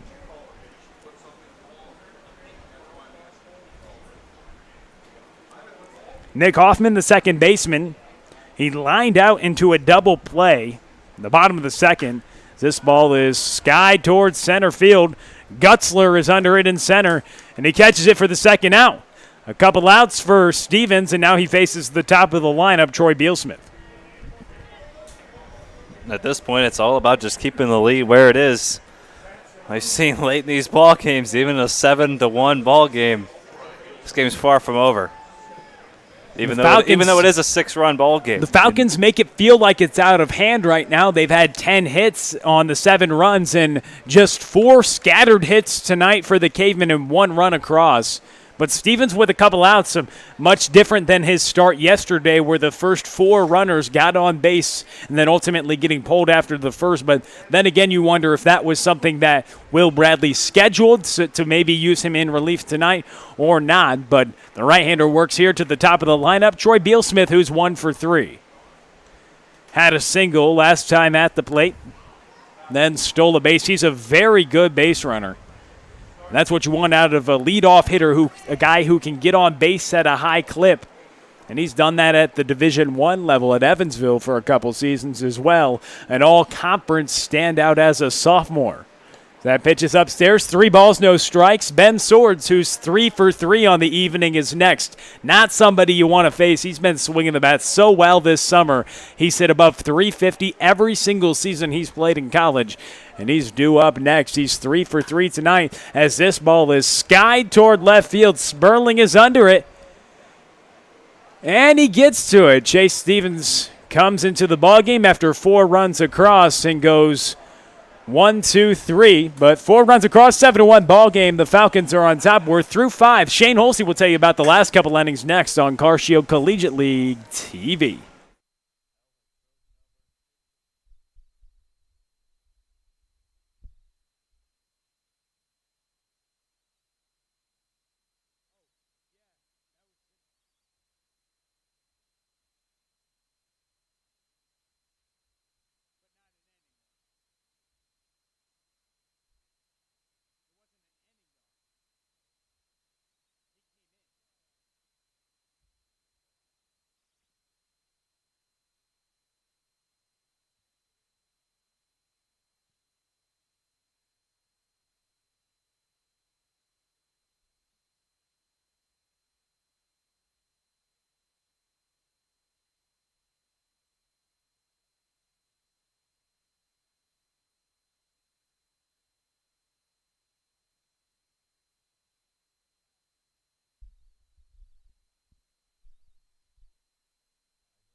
As always, this inning brought to you by Interco Recycling. Our friends at Interco have been recycling non-ferrous industrial metals, batteries, computers, and electronics since 1996.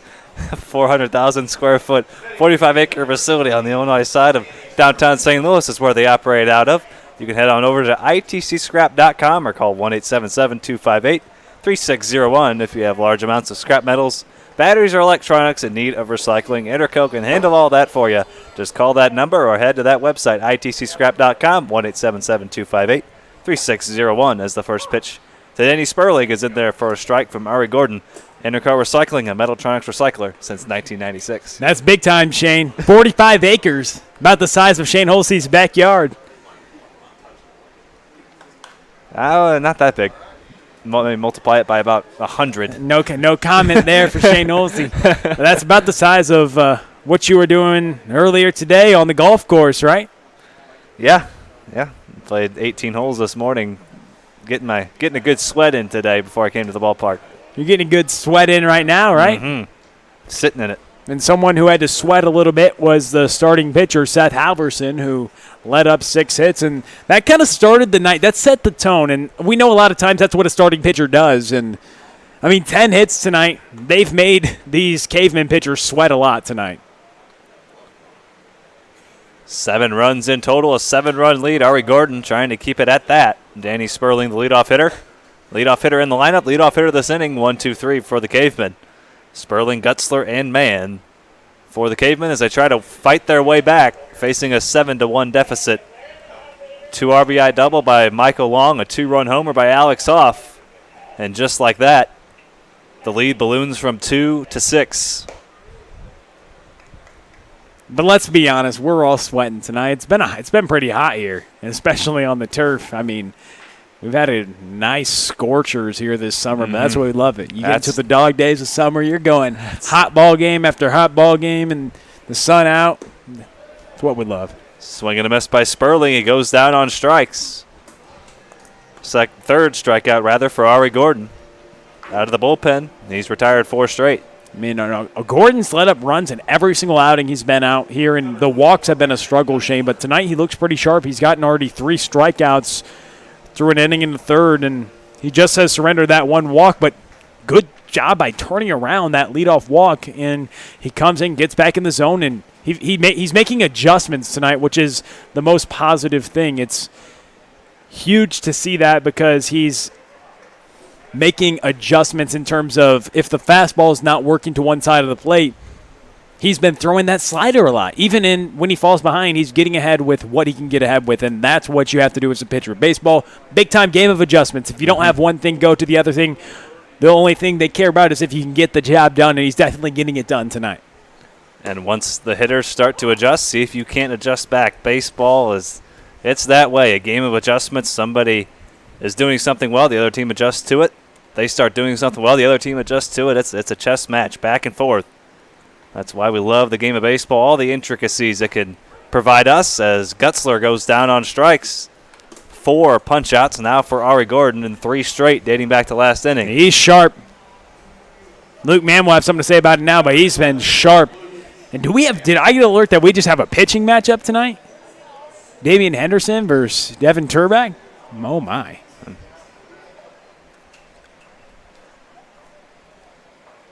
Excuse me, no, that tweet, not tonight. Mr. Henderson, Damian Henderson's father, here in attendance here this evening, coming to see his son Damian. The Eagles are not in action tonight, but taking in some Car Shield Collegiate League action. Likely tomorrow he'll be on the rubber, and so I got a little ahead of myself, but the left-hander who just signed with the Reds. It's easy. He's exciting to watch. Indeed he is, but we are not teasing you. The best pitcher in the league so far is on the mound tonight for the Hoots. Devin Turback, he carves, and he's a big reason why that Hoots team ERA, which I feel bad ever since we tweeted about it, Joe Lincoln got upset with us because it's ballooned up to, it's in the twos now. It's ballooned God forbid. up in the twos. It's in the twos now, but he'll probably go down tonight with Devin Turback. No one's touched him so far this summer, and that's actually literally no one has touched him. No runs across. And it'll be fun to see him go against this Cornbelters lineup. Oh man, yeah, that's a lineup and a half right there. It'll be a good challenge, especially with the way Tate Matheny's been swinging the bat. They've been really coming around. So man, that's fun. We already got the nightcap. What about that?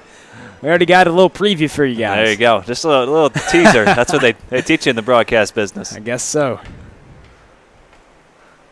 Still got 2 innings to play with here. Ari Gordon trying to make it 1.5 if he can get Luke Mann here. Actually, 1 full inning should the Falcons hang on. They kind of pulled away with that 4 spot. In the bottom of the 5th, knocking out Preston Burnett.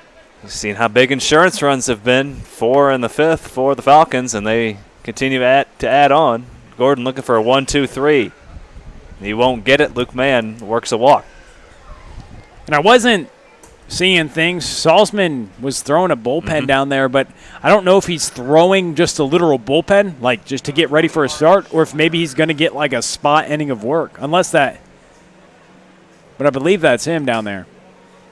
He was stretching and throwing down there, maybe just in between starts, bullpen sessions. Sometimes you'll see pitchers do that during a game while they're already here anyways. Man, he's somebody who can fill up the zone, just like the guy we'll see later, Devin Turback. And you're excited, aren't you? Well, we got a good matchup tonight, and we got a good couple good Mizzou right-handers on the mound today. That was a good matchup. But give credit to the Falcons. That offense is tough to deal with, and it was proved tonight with 6 hits off Halverson. He did limit the damage ultimately. It could have been much worse. The first couple innings he worked out of jams. Schallenberger pops that one out of play. 1-2 the count here with 2 away. A 2-out walk to Luke Mann. And the Cavemen have a runner on base trying to fight their way back from a 7-1 deficit.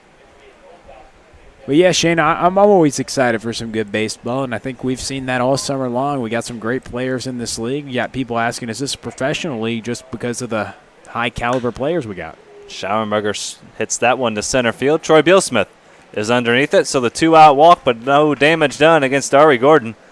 He's through 2 scoreless, and the Falcons will look to add on to their 7-1 lead. They're in firm control here in Game 1 as we head to the bottom half of the 6th.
Ben Swords will lead things off for the Falcons. 2, 3, 4. Swords, Staus, and Schmidt.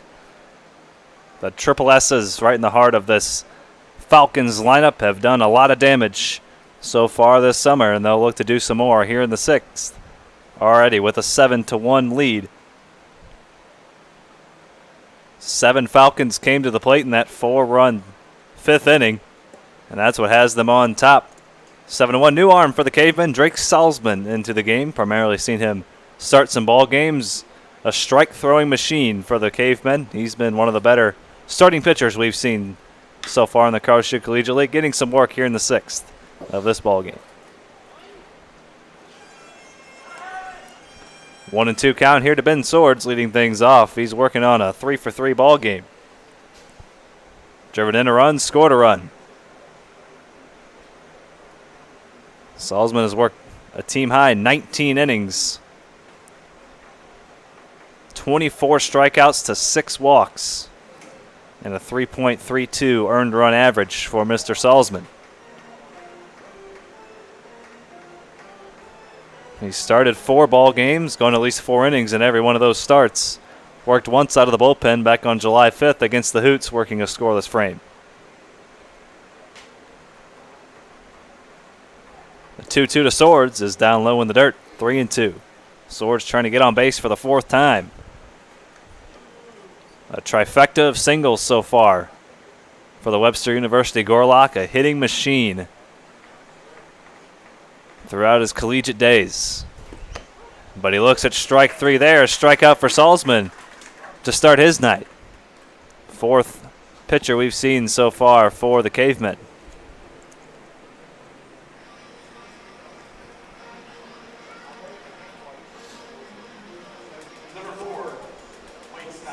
Seth Halverson worked 2 2/3, giving up a couple of runs. Preston Burnett, an inning and a third. He was roughed up for 5 runs.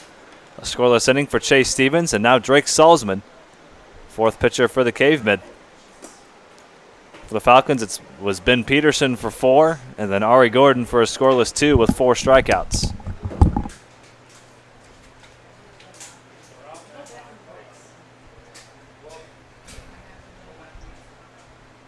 First time Swords has been retired this evening, and now Wade Staus in an 0-2 count. Salzman getting ahead of hitters at an incredibly high clip.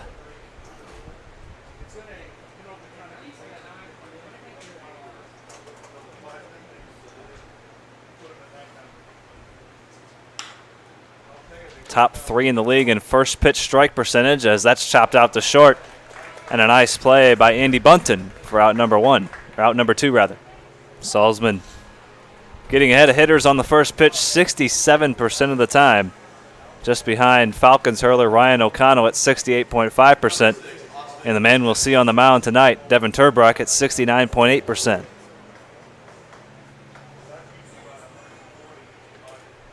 Salzman at the top of the league in strikeouts. Came in today with 24 of them. Now 25 after he got Ben Swords on strikes.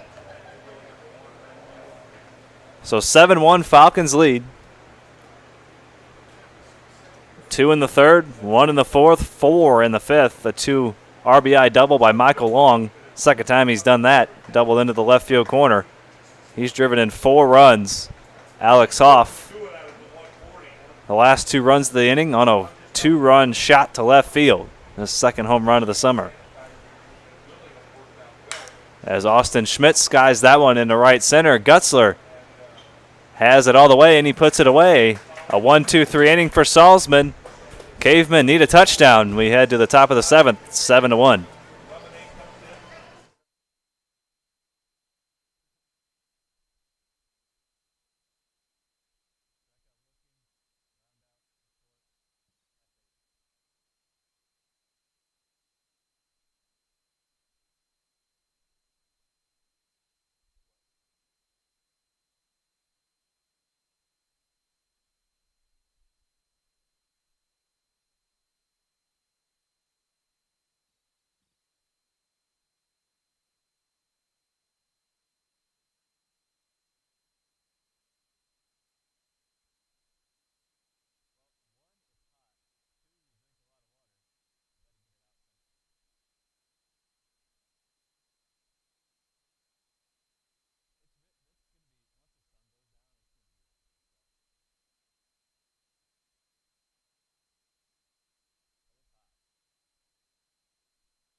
Last chance for the Cavemen. They trail it 6-1.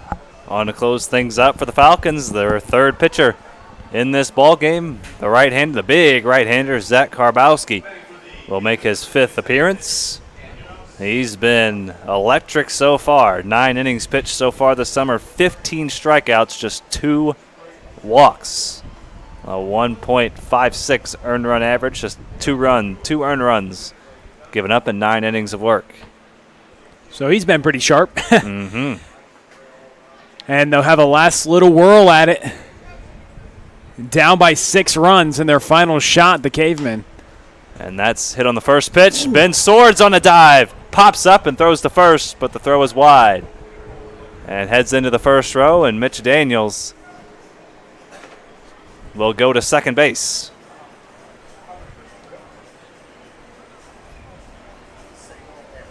Single and then an error on the throw. Got it. So a base hit, and the throwing error allows Daniels to advance to second on the diving stop by Swords. Made a nice play to save that ball from reaching left field. But the throw sailed on him a little bit and bounced into the first row, and Mitch Daniels on second base.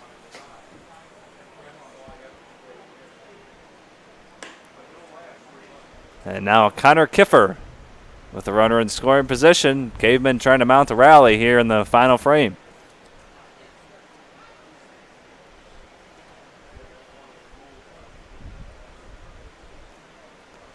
One ball, no strikes. Connor Kiffer 0 for 1 on the evening. And make that 0 for 2 as he flies out to Troy Bealsmith in center field for the first out. So Daniels stays at second base. And now the catcher, Chase Gibson. Well, how impressive has Karbowski been? Primarily out of the bullpen, he's made a couple of starts. This is third appearance out of the bullpen. 15 Ks in 9 innings and just 2 walks. I mean, I guess that's a pretty good day if you're Garrett Cole. And up the middle, and it gets into center field, and Daniels will be held at third. So runners on the corners. I mean, those are his season numbers. 9 innings, 15 Ks, 2 walks, and just 2 earned runs.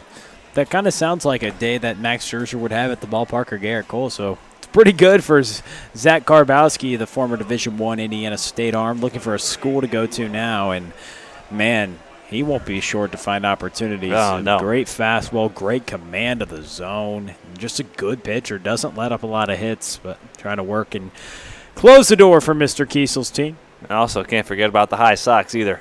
Oh, Always rocking those. that's a plus right there.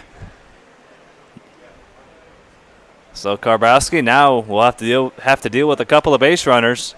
And he'll have to deal with Andy Bunton with runners on the corners and 1 away. Cavemen not going down without a fight here in the 7th.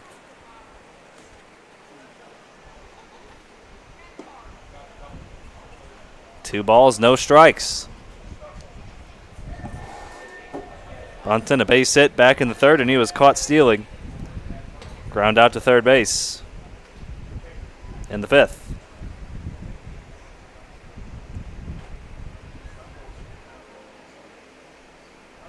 So 1 for 2 on the evening for Bunton, trying to come through here as he yanks that one foul. So a base hit by Gibson. Make that 6 hits on the evening for the Cavemen, but just the 1 run. 7 runs on 10 hits for the Falcons. Falcons trying to get back to 500.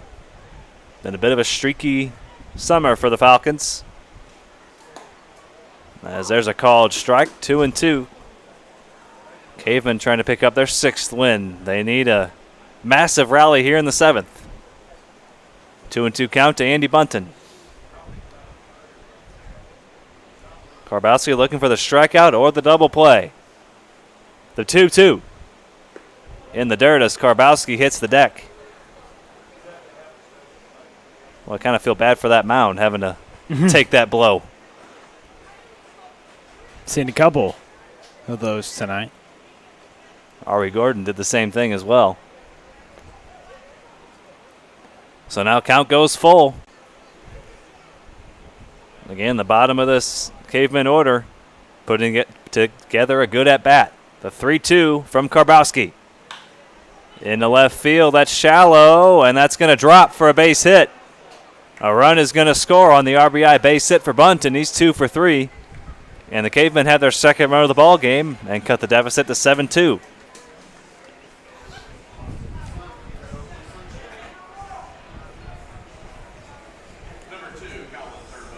And now the ninth place hitter, Colin Turnbow, with a couple of runners on base. The Cavemen say, why stop now? Let's keep this going. Give ourselves a chance for Bunton, this third run batted in. What do we see in that final inning with the Gems and the Eagles? I mean, we went, they got a last whirl at it. They're down by, 6 runs, and then they ended up scoring 5 and ended up losing.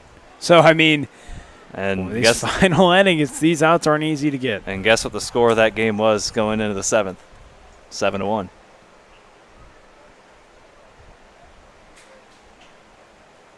Seven nothing. Oh, wow.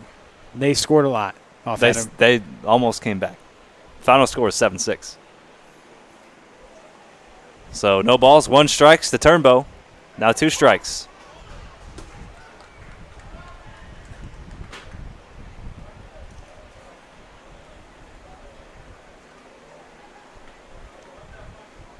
Yeah, it was 7-1 going into that inning. They put a 5 spot up there. You're right, Shane. Trust your stuff. Always trust your gut. As Turnbow fouls that one out of play. So the Cavemen trying to do that, plus a couple more. Trying to rally here in the top of the 7th. 0-2 count here to Colin Turnbow as he fouls off a 2-strike pitch. No balls, 2 strikes. The delivery from Karbowski. We'll do it again. So the Cavemen making life a bit difficult here for Karbowski in the 7th. 3 base hits have brought in a run. RBI by Bunton. Mitch Daniels scores the second run of the game.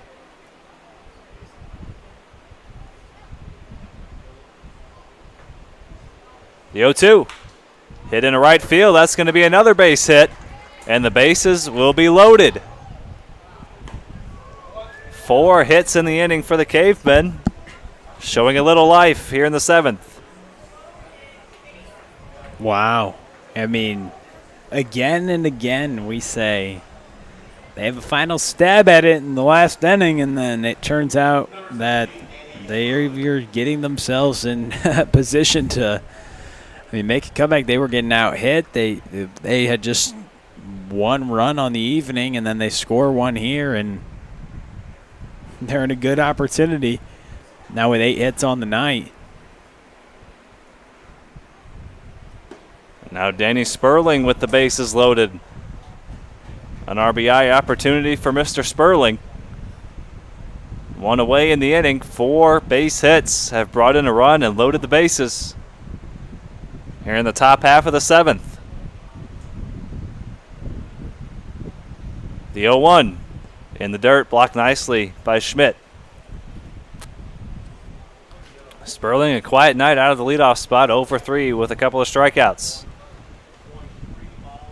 That can all go out the window here if he can come through with the bases loaded.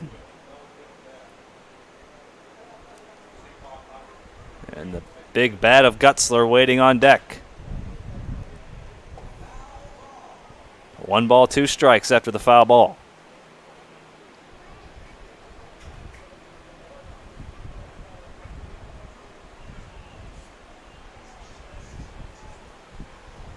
One and 2 the count. Bases full of Cavemen. 7-2.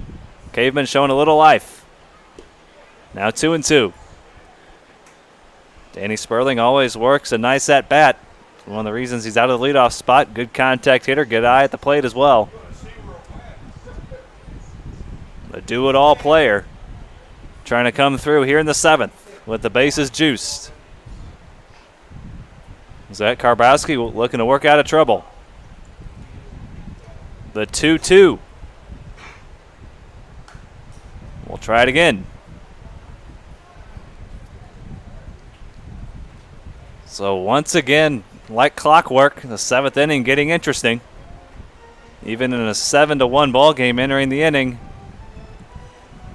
The last game we saw, Gems and Eagles, was 7-1 going into the last inning, and the Eagles almost came back. Had the go-ahead run in scoring position. Cavemen trying to come all the way back. They've already gotten one, looking for more. The 2-2. Upstairs. Good close. eye by Sperling.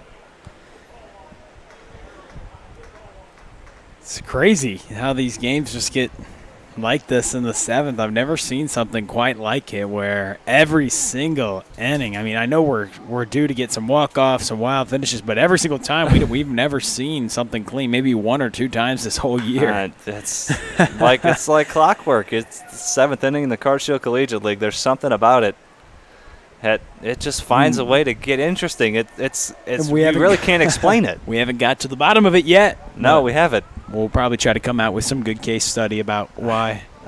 We haven't found the reasons yet. It's baseball. There's not much of an explanation for anything. Baseball. That's the explanation. There it is. There it is. 2 words. It's baseball. That's all we got for you. Wish we had more, but that's all we got. But enjoy the final frame because this is interesting once again. The 3-2 in the dirt, and another run scores, an RBI for Sperling. And now the tying run comes to the plate. Goodness.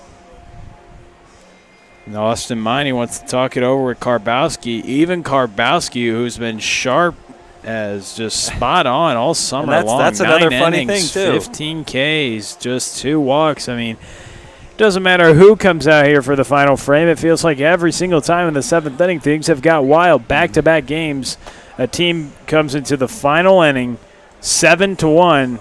The other team finds a way to come back. And this has just been a theme all summer long. If you've just been joining us recently, like all summer long, it's been like this.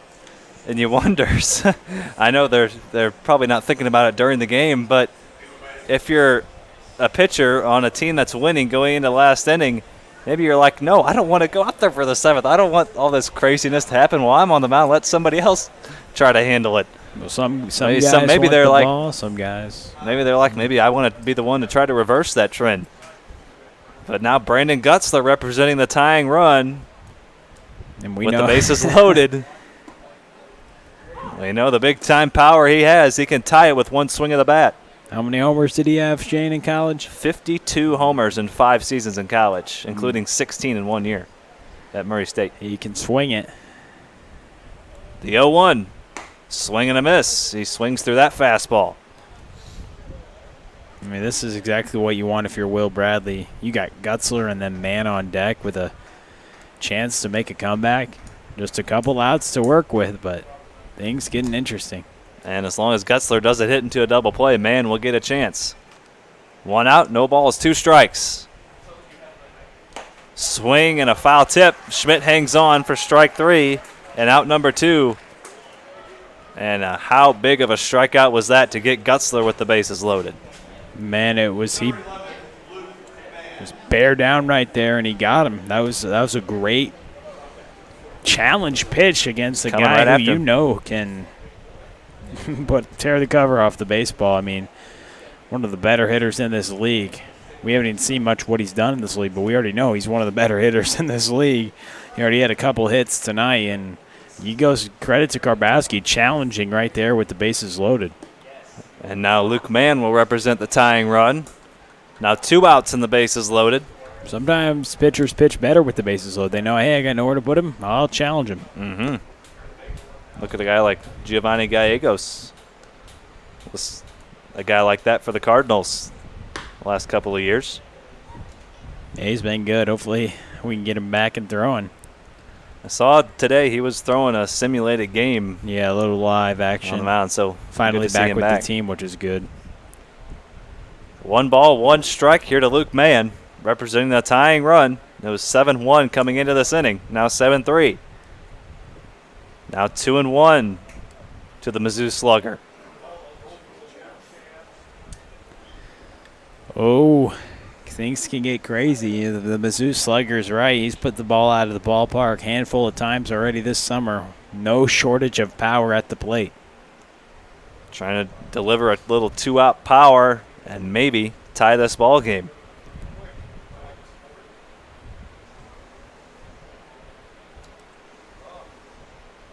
2-1 is fouled back.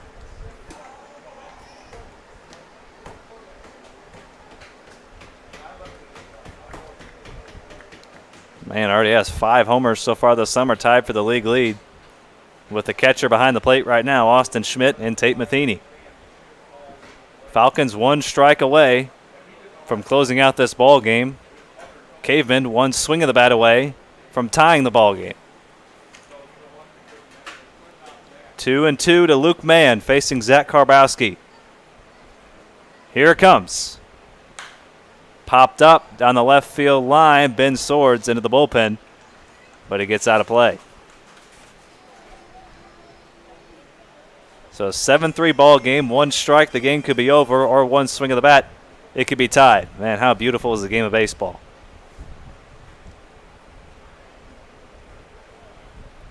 This is what we come here for. Is what the players want, a chance to win it in the final inning, or at least a chance to tie it for Luke Mann right now at the plate with the bases loaded. After you thinking you're out of the game. Another 2-2 and it's outside. So now the runners will be off with the pitch. Bases loaded, full count, 2 outs, top of the 7th. Tying run at the plate. Zach Karbowski trying to close things out. Luke Mann trying to keep the inning alive. The 3-2. Fouled back. These are the battles you come here to see. Power pitcher against a power hitter. Bases loaded, top of the 7th, 2 outs, full count. A chance to tie it or a chance to end it.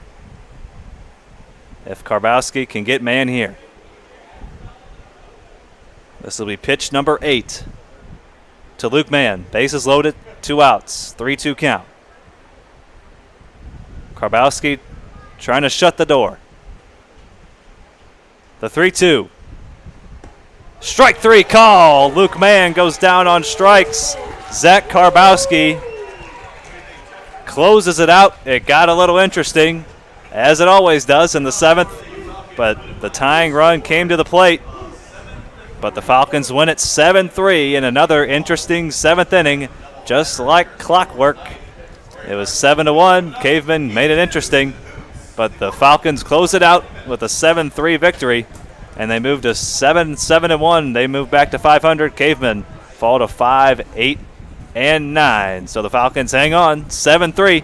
We'll have Game 2 for you here in about 20 minutes. Hoots and Cornbelters coming up. Don't go anywhere. We'll have Game 2 for you in about 20 minutes. Hope you can stick around with us for the nightcap.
Cornbelters and the Hoots starting in about 20 minutes.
Welcome to CarShield Field, the second of the doubleheader tonight, and we've got the Cornbelters and the Hoots. On the mound is Eric Loomis, a right-hander making the start for Joey Hawkins. The fourth time he's been out there this summer, his fourth start of the summer. A big-time arm, the rising freshman at Missouri State. He'll face this lineup for the Hoots. Evan Martin, Nick Neville, Andrew Keck, Chase Krogman, Dominic Gusamano, Tyler Bastunas, Matt Dunham, Matt Staker, and Ty Stouse. The field for Mr. Loomis, he'll be throwing to Jimmy Obertop, Menendez and Freeling on the left side of the infield, Drew Mize at second, Vance at first, DJ Schmidt in left, Tate Matheny, who hit his league-tying 5th home run. Last time out had a couple bombs, and then Carter Mize in right. So Evan Martin will start things off here in the top of the first against Eric Loomis, the opposing pitcher for the Hoots. The best pitcher in the league so far, Devin Turback, has yet to allow a run so far. The lefty has been filling up the strike zone, but this guy been pretty good as well. Last time out, Eric Loomis against the Falcons, who we know how they can hit. We saw it last game. He went 4 innings and struck out 6. He did surrender 3 runs, but he's working on a 3-4 row earned run average this summer. In 12 1/3 innings, he struck out 17 batters.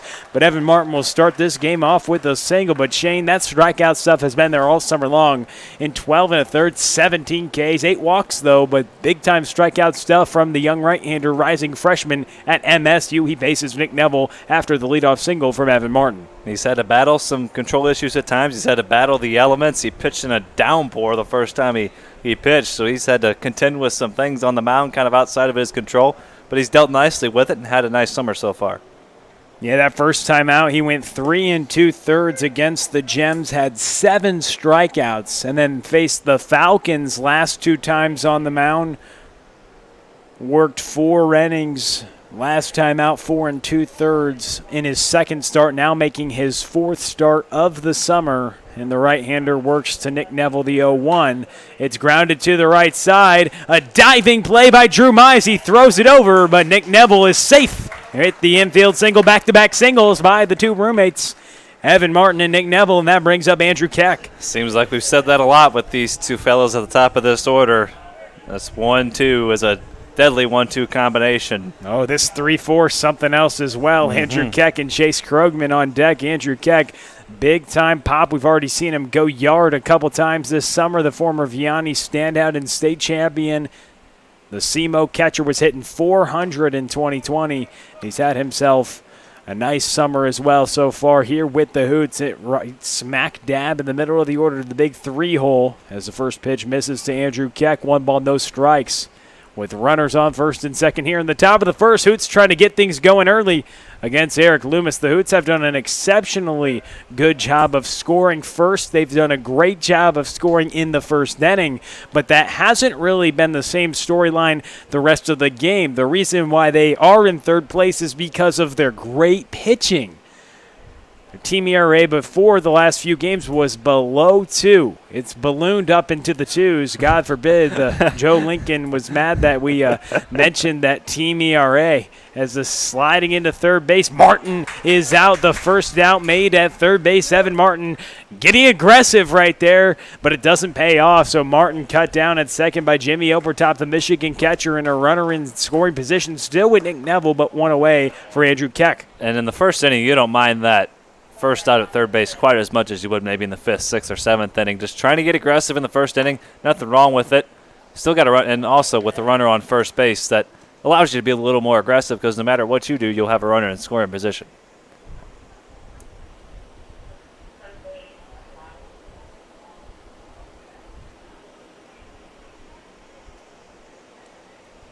So here to Andrew Keck, 2 balls, 2 strikes as the right-hander comes set.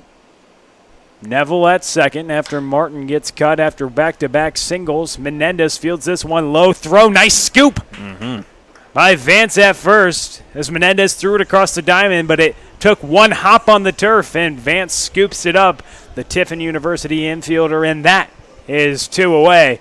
So after a couple singles off Eric Loomis, He gets the benefit of Jimmy Overtop throwing out Evan Martin, and then a ground out of Andrew Keck, but still a runner on third base, 2 away for Chase Krogman, the White Sox prospect. And that's a nice play on all ends there. Menendez, a nice play to smother. It kind of came up on him a little bit.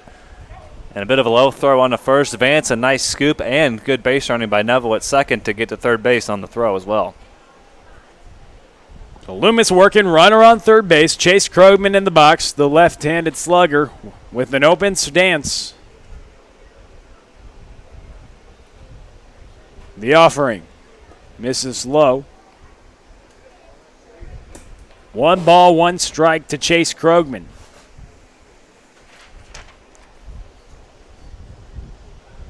Krogman, 14 hits this summer. He's hitting 400, getting on base 50% of the time exactly as he fouls that one back.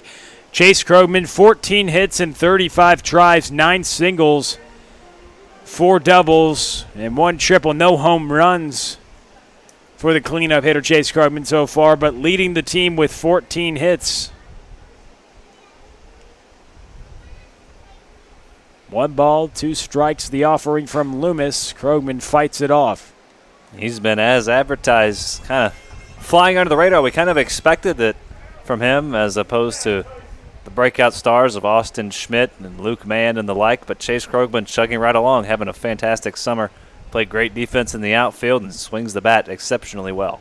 I mean, those 2 guys you mentioned as well. You mentioned breakout star, but they're big-time bats, and likewise Chase Krogman, like you mentioned, hitting 400 so far this summer. He's a tough out. He's only struck out 6 times in 35 at-bats. He's walked 5 times and leads the team with 14 hits.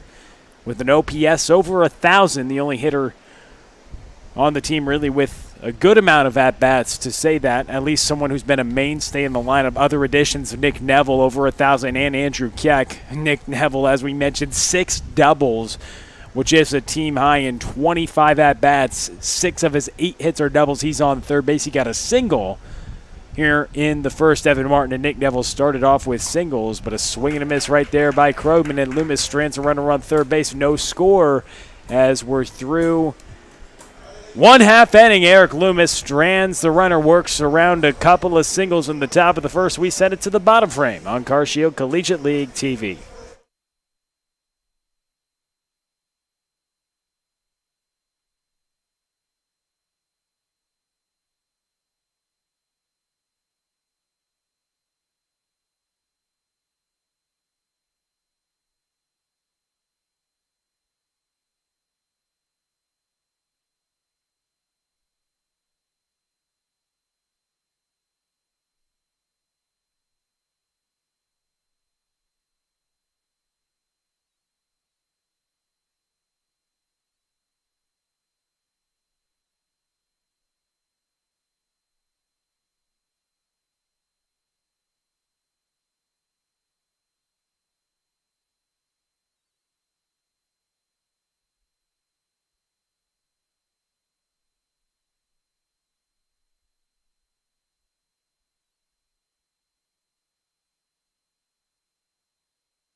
No score, bottom of the first. Eric Loomis works around a couple of singles to start off the ballgame. Evan Martin gets caught trying to take third base.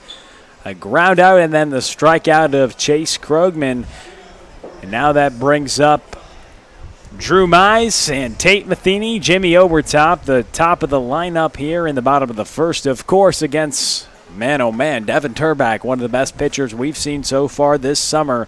The left-hander fills up the strike zone, gets a strike right there. Right on cue, the defense behind him, Andrew Keck, the catcher. Staker at third, Neville at short, Bastunas at second, Dunham at first, Martin in left, Krogman in center, and Stouse in right as the left-hander works to Drew Mize, the second baseman. Another strike in there. Turback features a two-seam fastball, a changeup, a slider, and he works the four-seam in there as well sometimes. He climbs the ladder. He can spot up all his pitches, and that's contributed to his effectiveness so far this summer. And it's been pretty effective, Shane. We are excited to see him work once again tonight. This will be his fourth start of the summer. In 13 2/3 innings, he struck out 20 guys and just walked 2. A 20-2 strikeout to walk ratio for Turback. Make that 21, and he continues to mow down. How fun is this guy to watch pitch? Just comes right after you, doesn't waste any time, throws a bunch of strikes, throws 70% first pitch strikes. There's really nothing this guy can't do out on the mound. Here in his fourth start of the summer, 13 2/3 innings, he's just surrendered 9 hits. And as we mentioned, no runs allowed in 3 starts for the left-hander, making his 4th one tonight.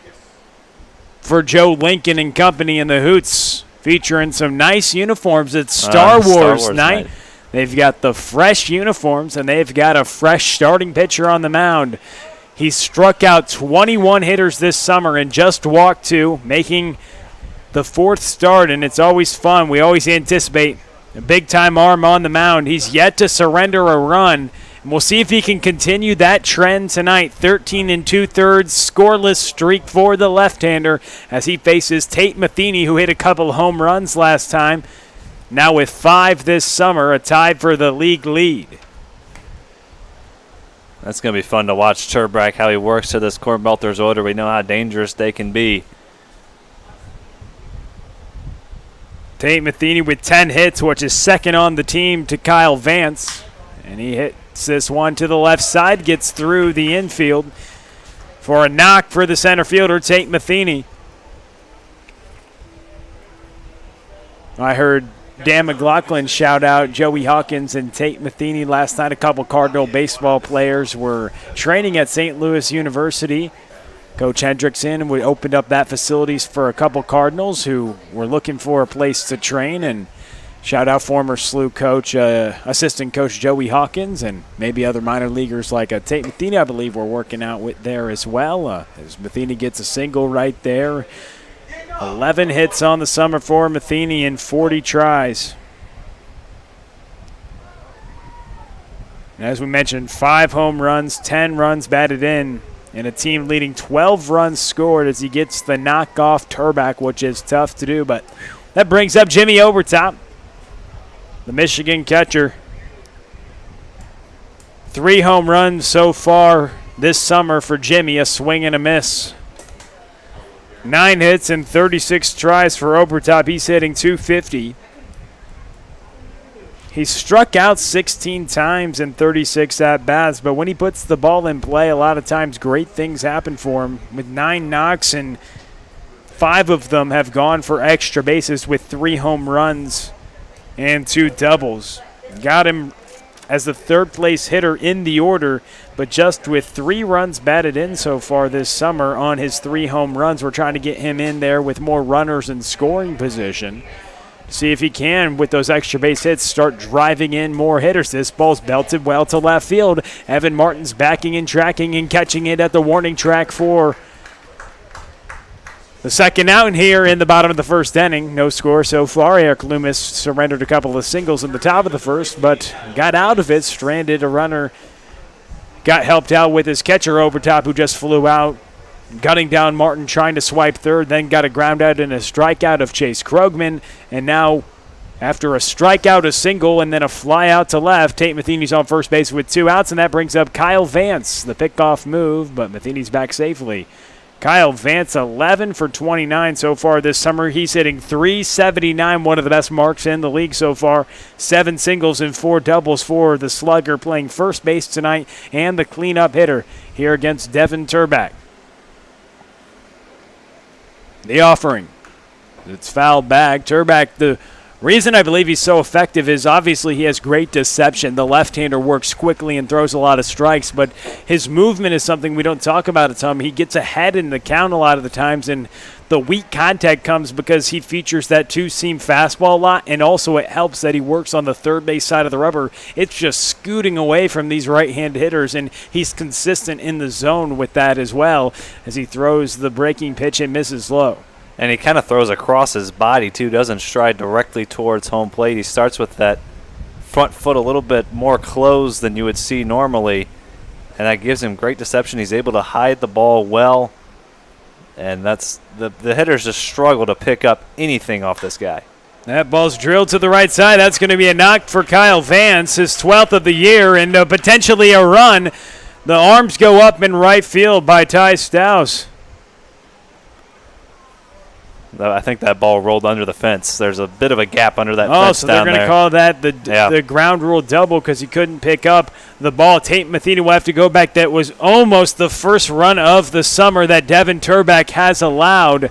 But back to third base, Tate Matheny goes. Kyle Vance with a double, his 5th of the summer.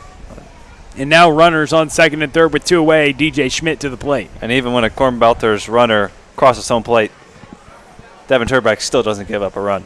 How about that? Oh, man.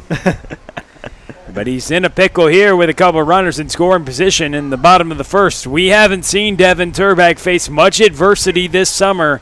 It's been mowing right through this lineup, but right now he's trying to work out of a jam.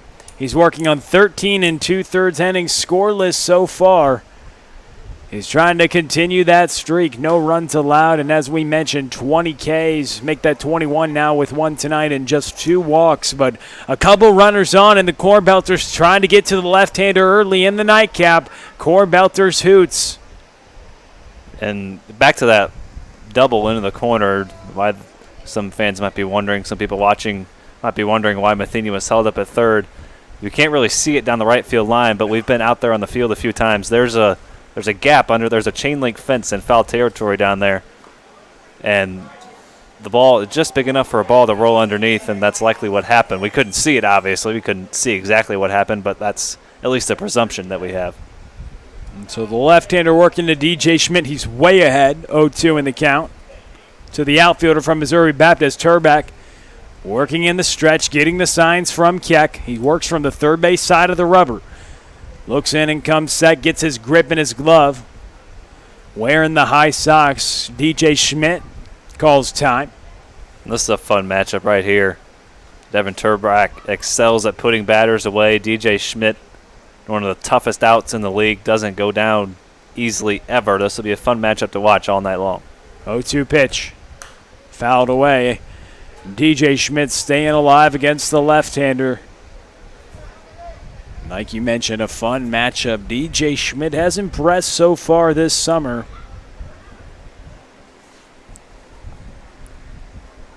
Hitting .360 so far with 9 knocks. 0-2 pitch awaits. It hits DJ Schmidt, and he's awarded first base. Bases juice now for Josh Cook. I think that caught Schmidt on the elbow guard and made a...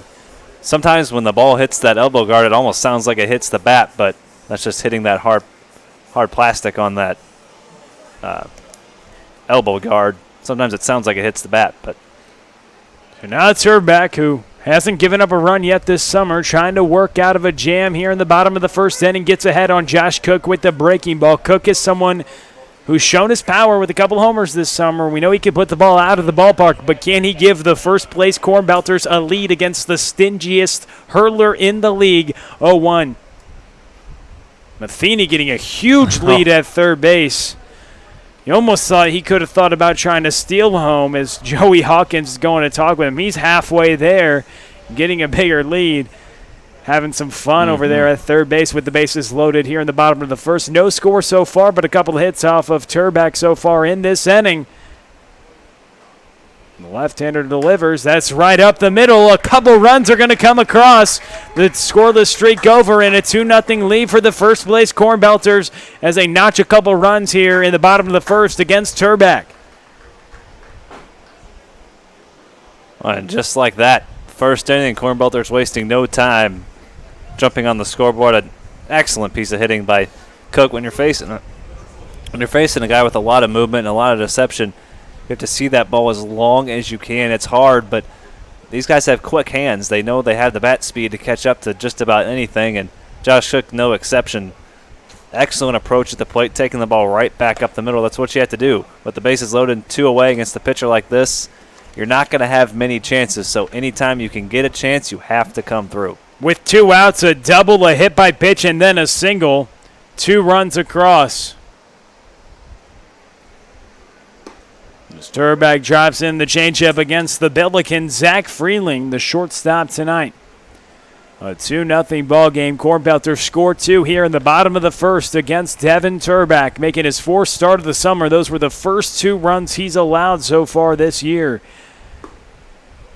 Working through a little bit of adversity, which he really hasn't had to do all summer long. It's been smooth sailing. So see how he responds after surrendering a couple runs. Mentioned that plus strikeout stuff, plus command from the left-hander.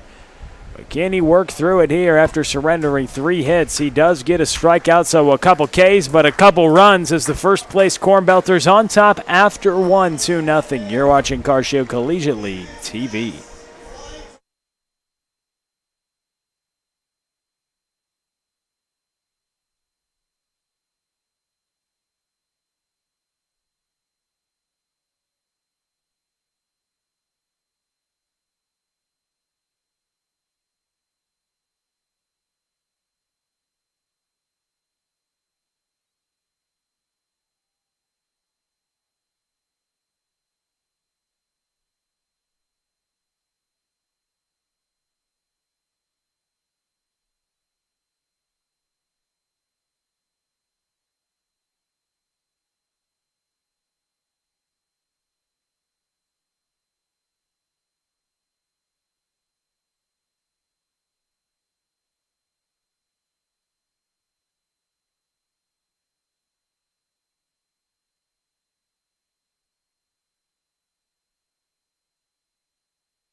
Top of the second, a 2-0 lead for the first place Cornbelters. Now, Dominic Cusimano and Tyler Bestunas due up for the Hoots here in the top of the second.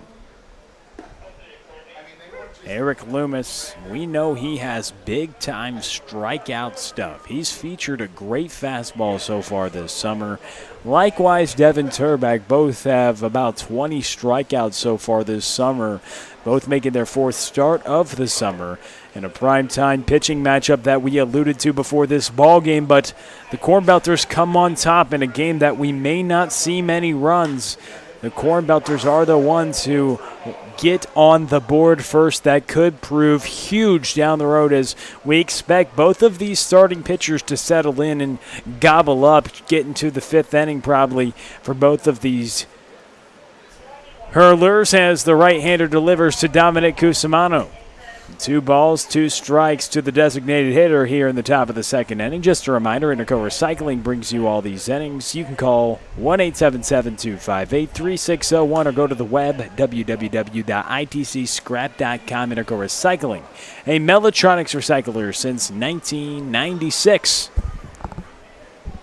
You got a 400,000 square foot, 45-acre facility right on the Illinois side of downtown, so you ought to check them out if you have large amounts of scrap metals, batteries, or electronics to recycle. That's chopped to the right side. Drew Mize throws it over to Vance at first. 1 away for Eric Loomis here in the top of the second.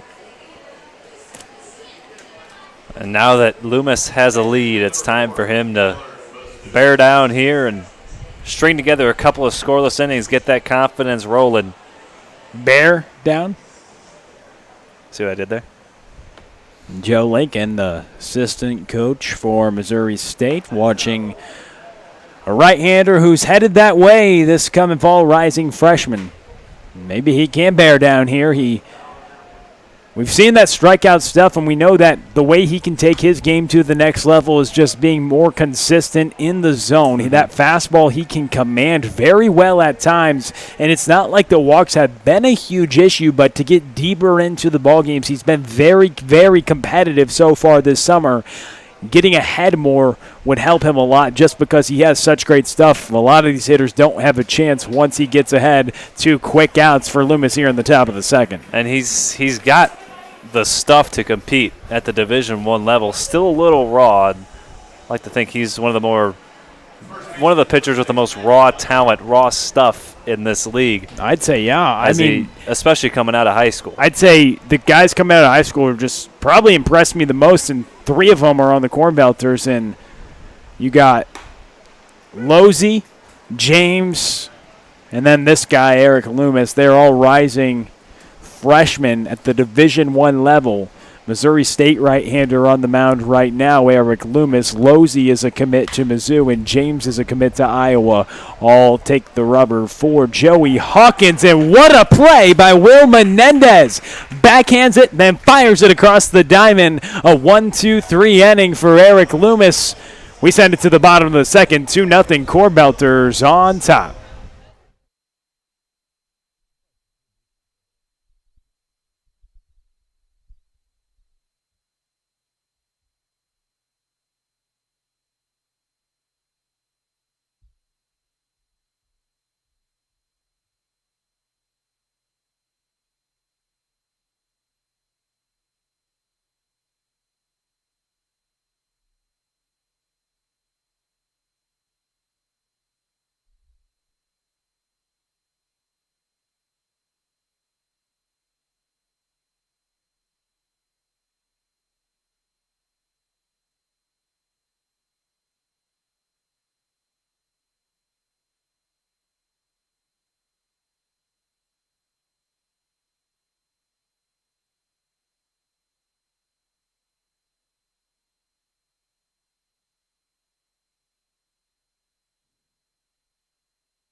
Carter Mize and Will Menendez to face Devin Turback here in the bottom of the second. A 2-0 lead for the Cornbelters after they plated a couple runs off the stingy left-hander. Those were the first 2 runs he surrendered this summer as the first pitch is missed to the left-handed hitting outfielder from Missouri Baptist. Carter Mize playing right field for Joey Hawkins tonight. We've seen him a little bit at first so far this summer as well. The 1-0 offering's in there for a strike. 1 ball, 1 strike here in the bottom of the second. 2-0 lead for the Cornbelters. They plated a couple runs in the bottom of the first, here in the bottom of the second, facing off against Devin Turback. 20 strikeouts to just 2 walks on the season for the left-hander. And like we mentioned, we don't know how many runs we'll see tonight as the Eric Loomis has been dealing tonight on the other side for the Cornbelters, working with the lead now. That has to give him a little confidence as his team knocks in a couple runs for him in the bottom of the second. He responds with a 1-2-3 inning, the 1-2 offering. The pitch is low. Mize, the lefty-on-lefty matchup here. Turback likes to go to the breaking ball against lefties, but he also comes inside, and that's why I believe he's been so effective, is with 2 strikes. He's really not afraid to bust hitters inside. He goes outside there, but it's missed for ball 3, full count now to Carter Mize. And that's why he's been so effective. You as a pitcher, you have to be able to work both sides of the plate. If you don't, if you say you're only working the outside part of the plate, obviously you're going to throw some pitches on the inside corner. But if the hitters can keyhole something in a certain spot, that makes you that much more susceptible to getting hit up. But Turback has had no issue with that so far this summer. No issue. Gets a strike 3 right there. It's called right on the black, and Carter Mize is retired. Turback with another strikeout, his 3rd of the night. Will Menendez, who flashed the leather to end last half inning. His first pitch swinging, and that ball's popped up towards the right side. Dunham, the first baseman's under it, 2 away. And the reason Dunham went so far over to get that ball, the second baseman, Tyler Bastunas, was throwing his arms out like, I don't see it. Somebody come catch us. I can't see it. So it wasn't too hard of a play for Mr. Dunham to head on over there and make the catch. Normally that would be the second baseman's ball. Top of the order up, Drew Mize. Here in the bottom of the second inning in a 2-0 ball game. Turbeck's first pitch in there, getting ahead with the breaking ball. 0-1 with 2 outs after the strikeout, then the pop out. Turbeck has faced the order one time. He's surrendered 3 hits, but has had 3 strikeouts as well. A swing and a miss right there by Mize. Got fooled on the changeup. Turbeck way ahead now with an 0-2 count. And that third pitch, that changeup, it's a difference maker. When you have just 2 pitches that guys can focus on, it makes their job a lot easier. But if you got 3, show them all off. He shows the slider right there. It bites back into the zone, and Drew Mize is rung up. So a couple Ks in a 1-2-3 inning. Good response from Turbeck after surrendering a couple runs. In the bottom of the first, we're through 2-0 ball game. We send it to Shane Holsey for the middle innings on Car Shield Collegiate League TV.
Reminder, this inning, as always, brought to you by Interco Recycling, their 400,000 square foot, 45-acre facility on the Illinois side of downtown St. Louis. They recycle non-ferrous industrial metals, batteries, computers, and electronics. As that first pitch from Eric Loomis to Matt Staker misses for a ball.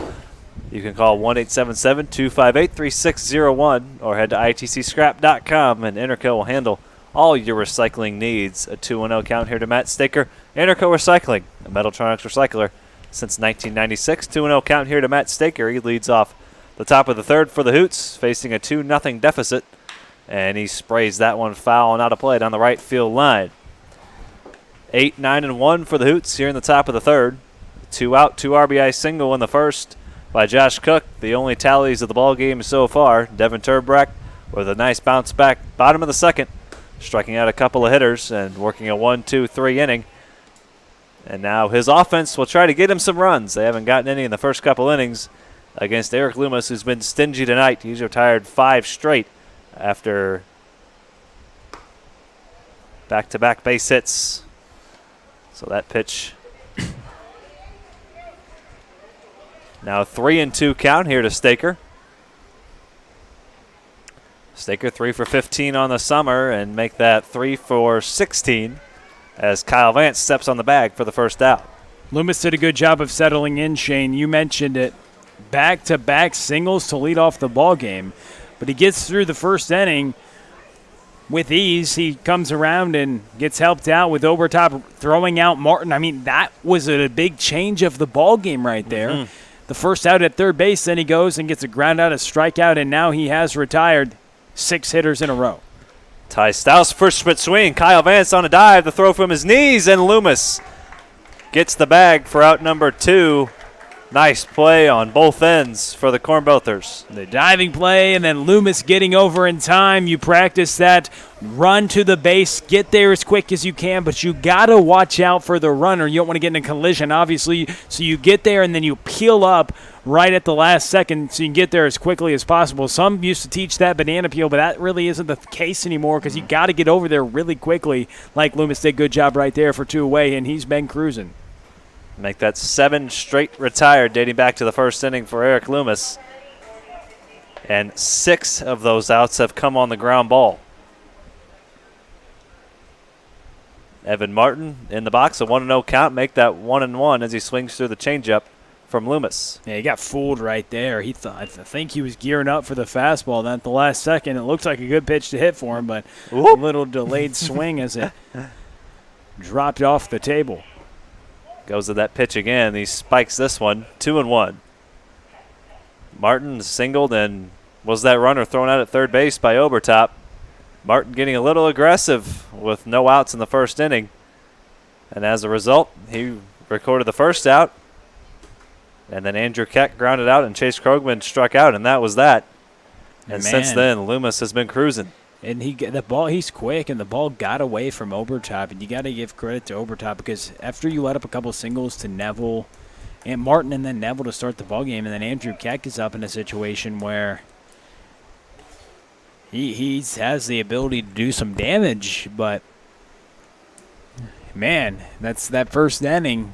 Loomis has done a good job to, all right, wash that away. I start off the night giving up a couple singles, gets help from the defense, and he's been cruising ever since. And now a 2-out base runner as Evan Martin reaches base for the first time, or second time rather, first walk for Loomis. So a 2-out base runner and the top of the order trying to get something going here with 2 away. This 1-2 punch at the top of the order has been a deadly one so far. The 2 SAU Saluki ball players and roommates and good friends, Evan Martin and Nick Neville, have been tearing it up at the top of the Hoots lineup, and a big reason why the Hoots have been able to get back over 500. Yeah, sitting at 7-6, but you mentioned it, Nick Neville, 6 doubles, over 1,000 OPS, one of just 3 players on the team to have that mark. Neville, Keck, and then also Krogman, the next 3 hitters in the lineup, all the sluggers.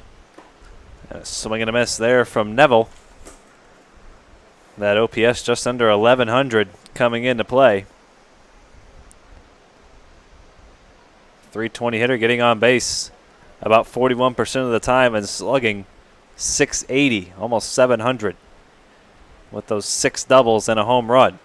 7 of his 8 hits have gone for extra bases. And the home run was a tear-jerker as well, brought some tears to his mother, who was watching on the broadcast just to show a sign of persistence. He's lived in 11 different states over the past decade. He's moved all around, but has a home here in the CCL. And making the most of it, playing well. That's what you love to see. Stories like that, guys who have bounced around, but he's produced everywhere he's been and continuing to do so here and having a fantastic summer. He's in a 2-1 count against Eric Loomis. 2-out free pass to Evan Martin.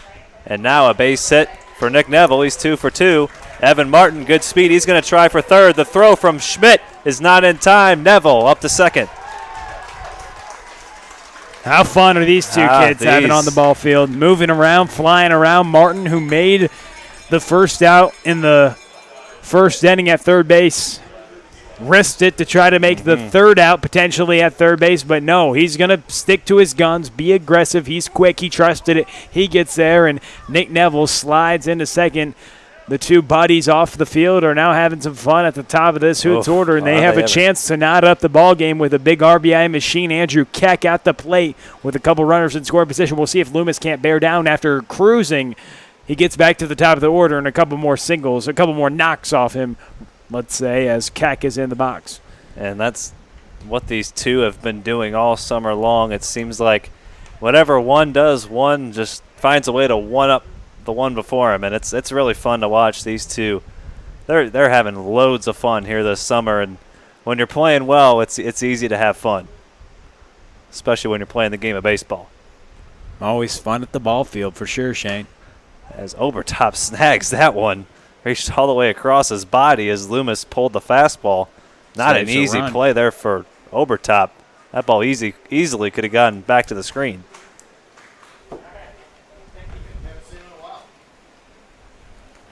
2-0 count here to Andrew Keck, the top of the order. Trying to provide a little two-out magic, the tying run out at second base. The 2-0. Down low. So a walk, a base hit, and now a 3-0 count to the dangerous SEMO catcher, Andrew Keck. Oh, and I bet he's got the green light. Oh, you know he's swinging. If it's close, he's definitely going to take a cut at it. He's got a couple of home runs. Not going to have one there. He was swinging. He had a rip at it. Got a good one to hit. Just missed it. Love to see him let it eat on 3-0 counts. And you knew Keck, who big-time power, smart hitter, you knew he's going to do something if it was close against Loomis, and it was. He just missed it. Just fouled it out of play. Still a good hitter's count here, 3-1. You know he's going to have a rip at something here if he gets another good pitch to hit. And he does, but he gets under it and skies it into shallow right. Carter Mize coming in. He calls everybody off and makes the catch in foul territory. That ball hung up there forever. So Andrew Keck flies out, and the Hoots strand a couple of runners. We're through 2.5 here at Car Shield Field in the nightcap. 2-0 Cornbelters. They're coming to bat looking for more.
We want to take this moment to thank our proud sponsor, Code Ninjas O'Fallon. They're located on the Deerberg Shopping Center, Deer Creek Crossing, 2955 Highway K in O'Fallon. That's where you can find them at the intersection of highways K and N. Kids ages 7 to 14 will learn how to code by building small video games with the help of their wonderful sensei instructors. They really are wonderful. Go try them out. Students will start at white belt and go all the way to black belt, so come in today for a free 30-minute session. Try it out. See if you like it. Kids have fun. Parents see results. Head to codeninjas.com/Mo-O'Fallon or call 636-851-9634.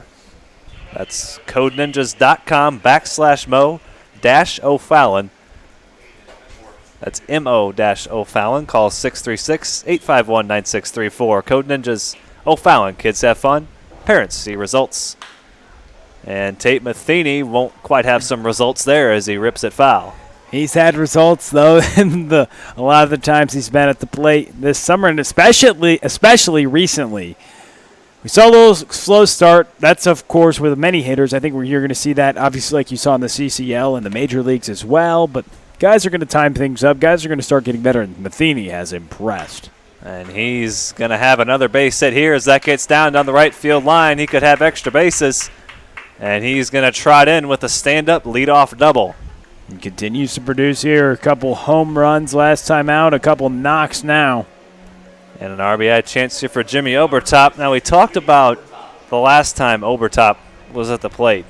3 home runs, just 3 RBIs. But it's kind of hard to get RBIs when the guy in front of you is hitting home runs at the rate Tate Matheny is. 5 bombs already, and that's a really good point you mentioned, Shane. And they've done a lot of moving around at the top of the order. Matheny's been a mainstay, but Drew Mize, someone, and now after Devin Turbeck dropped the baseball on the mound, so that'll be called a balk, and Tate Matheny will head over to third.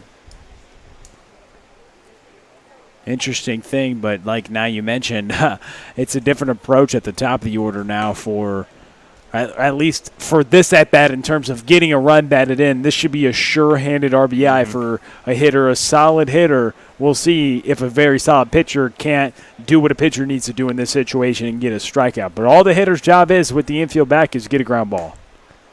And with Obertop and then Vance and Schmidt coming up, if you're Joey Hawkins, you have to at least get that run in from third, if not more. With the heart of the other coming up, you can't let this opportunity go to waste against a pitcher like Turbrack. A swing and a miss from Obertop for strike 2, but Turbrack has the stuff to strike out these next 3 hitters. So we'll see how this inning evolves. Could be a turning point in this ballgame if the Cornbelters can add on or if the Hoots can escape this jam. 1-2 on Obertop. And a strikeout for Turbrack. Make that 5 on the evening.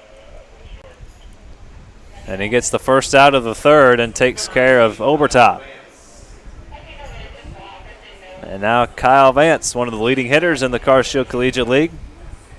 One of the more consistent hitters we've seen throughout this summer.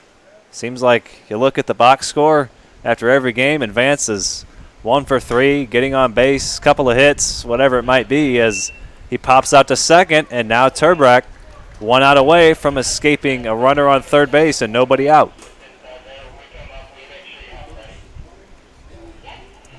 So he gets Vance on 1 pitch, and now DJ Schmidt, who's going to be a tough at-bat here with 2 outs.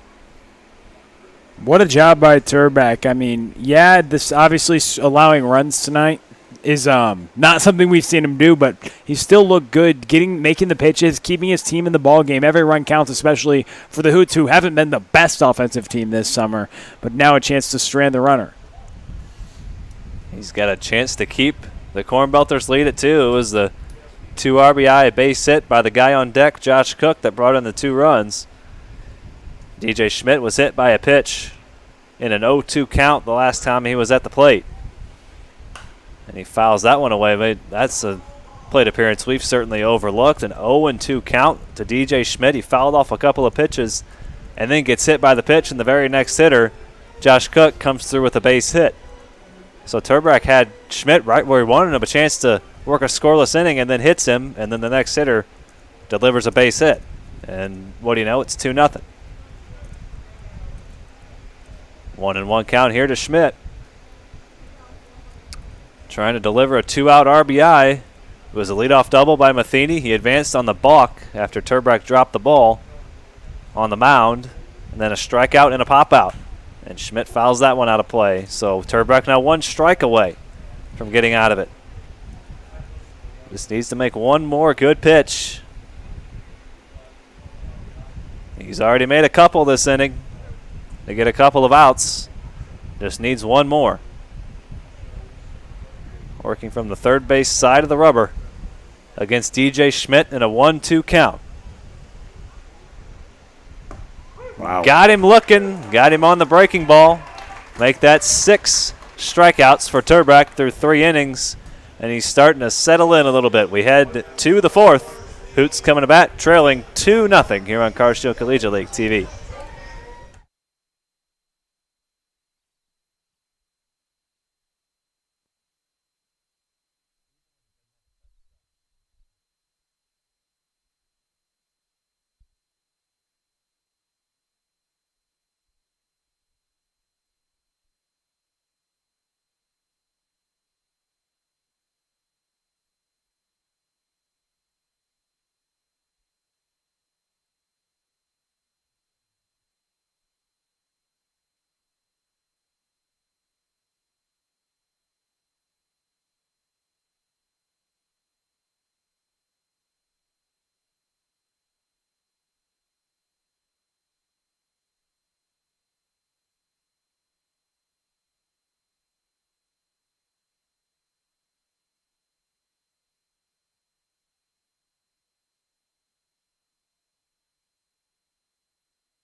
To the top of the fourth we go. Hoots have yet to scratch across a run against Eric Loomis.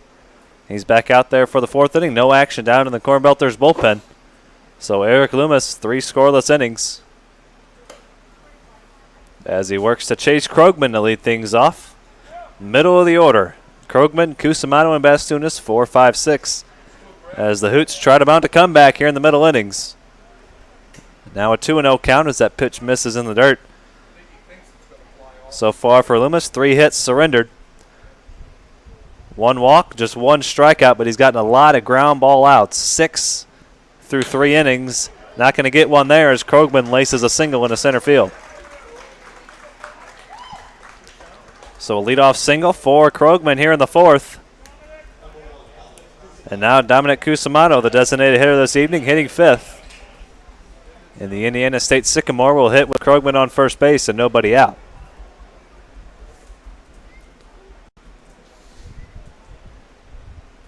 Cusimano, even 200 right at the Mendoza line coming into play, but getting on base almost 38% of the time. He's drawn 5 walks, and he's only struck out 1 time in 32 plate appearances. Normally, Cusimano's going to put the ball in play, likes to swing early in the count. Hasn't worked out in terms of batting average, but at least he's putting the ball in play and making the defense earn an out instead of going down on strikes, which he's only done 1 time. He's in a 1-0 count here against Loomis with a runner on first after the base hit by Krogman. 4 hits for the Hoots, but all of them have been singles, and none of them have amounted to any runs.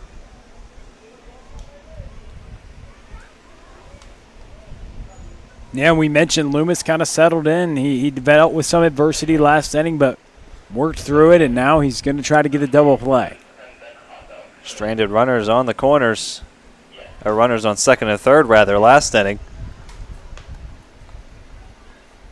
with Neville and Martin after they reached base with 2 outs, and then got Andrew Keck to fly out in foul territory to Carter Mize in right field. He's in a 2-1 count against Dominic Cusimano. There's a strike on the inside corner. Good pitch for strike 2. That's one thing Loomis has been able to do, is command the inside part of the plate, especially against these left-handed hitters. One of the more important pitches, if you can get it over, a fastball on the inside part of the plate. Got to establish both sides of the plate. As Cusimano lifts that one into straightaway center, and an easy play there for Tate Matheny for out number 1.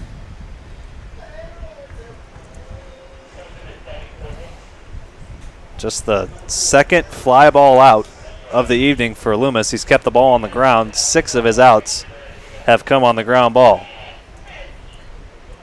Just the 1 strikeout, but he hasn't needed a bunch of strikeouts, hasn't needed to rack him up. Letting the Hoots put the ball in play as Tyler Bastunas swings at the first pitch, lifts that one out to left, and now back-to-back flyouts as DJ Schmidt puts that away. So flyouts on back-to-back pitches. And now Matt Dunham will try his luck with 2 away. Hoots sporting the Star Wars themed jerseys this evening. A little bit of a different look here on a Saturday night. They look sharp with the white pants and red accents, red numbers, the lightsaber across the front. Stormtroopers are on the back just underneath the number. It's a cool look. Were you a Star Wars guy? Not huge. I've seen a couple of the movies, but as Dunham cracks that one to left field, that one is gone. A 2-run homer for Matt Dunham, and his first home run of the summer ties the game at 2. An opposite field shot down the left field line. There you go, Dunham starting to get going with a home run. He goes Oppo Taco. The shot. It surprises us. They always put the big-time shift on him. He says, okay, I'll hit it the other way. I'll beat the shift by hitting it over the fence. My, oh, my. Good job, Dunham. Tie ball game. And just like that, this ball game is tied. And we've talked about how Loomis has kept the ball on the ground. He got a couple of flyouts, but that fly ball leaves the yard. It clears the fence in left field. And now we got ourselves a tie ball game. as that pitch misses high to Matt Staker. 0 for 1 of the evening for him. Grounded out to first to lead off the third. He's going taco on that one too, Shane. Ooh, it's not Tuesday, but an Apo taco no less. Oh, it's not Tuesday, but Doesn't mean you can't have a taco. right. Like to see it. A little nail biter we've got on our hands. A nice little pitching duel. Just a couple runs across from each hitter. The Hoots now have scattered 5 hits off Loomis. The top of the lineup really seeing him well. That's the first extra base hit. Those first 4 hits were all singles. But with 2 away, Matt Dunham ties the ball game with 1 swing of the bat. 2-2 count here to Matt Staker as Dunham drives in Krogman. Make that 5 runs batted in now for Dunham on his first home run. Just the 5th home run the Hoots have hit this summer as Staker's plunked with the pitch. You don't want to start to get rattled after you let up a home run. Loomis, don't let that take anything away from you. He's worked well tonight to these hitters. He's shown his fastball in the zone. He's been pretty competitive. He lets that one get away from him, and a good job by Obertop to go talk to the right-hander and say, hey, come on now, we're okay. We're facing the bottom of the lineup, then we're going to get you out of this inning. Tie ball game, nothing hurt. Our offense will pick you up. We got a good team, and come on now. It's going to be a close game. Obviously, with both pitchers being very stingy, it's going to be tough to muster up things from both guys, but here in a tie ball game, that's what it's going to come down to, probably late innings in the bullpen. So both starting pitchers just trying to get to that point, and both offenses trying to say something about it. But both of them are hoping and wishing they can knock these starting pitchers out of the ball game, which hopefully for their sake doesn't happen for a while. 2-2 ball game now, 2 away for Ty Stouse. Now a 1-1 count as he's a mile behind that fastball from Loomis. Haven't seen a radar gun on Loomis, but he normally works right around that 90-mile-an-hour mark. Big velocity from the right-hander headed to Missouri State to play for the Bears. And the guy on the other side, Joe Lincoln, has to be very excited with the right arm coming his way in Mr. Loomis come next spring. 2-1 count here to Stouse, playing right field this evening. Primarily a catcher, but plays a little outfield as well. Good speed, very good athlete. He's impressed behind the plate. He's been one of the more impressive defensive catchers we've seen, especially blocking balls in the dirt. He has been rock solid behind the plate, but playing right field tonight as Andrew Keck gets the nod behind the dish. And now a hit by pitch and a walk have runners on first and second. So this inning starting to unravel a little bit for Eric Loomis, and Joey Hawkins will go have a word with his right-hander. Hey, he's just got to tell him that it's been an interesting night. You're facing a Hoots team who's kind of seen you pretty well. They've got 5 hits off you, but Loomis, you've done well. You've limited the damage, and you've just surrendered that 2-run home run to Matt Dunham. The only extra base hit really time he's been hit hard, very hard. And so now he's trying to work out of a jam here in the 4th, trying to give Hawkins 4 innings, and there is going to be at least a couple pitchers run to the bullpen for Hawkins as he wants to see if anybody's going to get going, who's throwing yet. I think Hayden House and McGee get down there and start at least getting loose, doing some bands, stretching out. So maybe this inning, if it goes smoothly and they send him back out there, but at least the thought of pulling Loomis from this game has at least struck the mind of Joey Hawkins, who has deployed some action down there. Ian Losey out there to maybe get stretched out. Yeah, they sent a whole clan of kids down there. They sent just about the whole bullpen down there.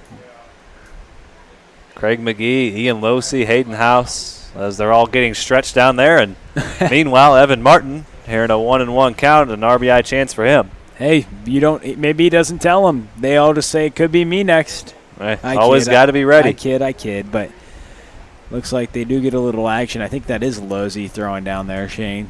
Losey just starting to play catch as Loomis steps off. So Loomis surrendered the leadoff base hit, got a couple of flyouts, and then the home run by Dunham, and then a hit by pitch and a walk, and now the top of the order. As that's chopped to the right side, and Drew Mize with a tough hop tosses on to Kyle Vance. Hoots strand a couple, but Matt Dunham ties things up at 2. We're halfway done here in the nightcap. All knotted up at 2. Deuce is wild as we head to the bottom of the 4th.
Josh Cook swings through that one for strike 2.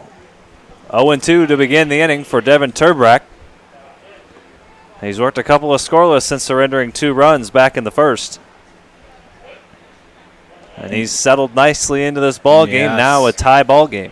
Takes some pressure off of him. Exactly, Shane. I mean, he wasn't going to allow no runs the whole season. Rarely anyone does that through 3 scoreless starts. First inning, faces a little adversity, but 2 scoreless, and he has 6 strikeouts, Shane. Make that 7 as Cook goes down looking on a breaking ball.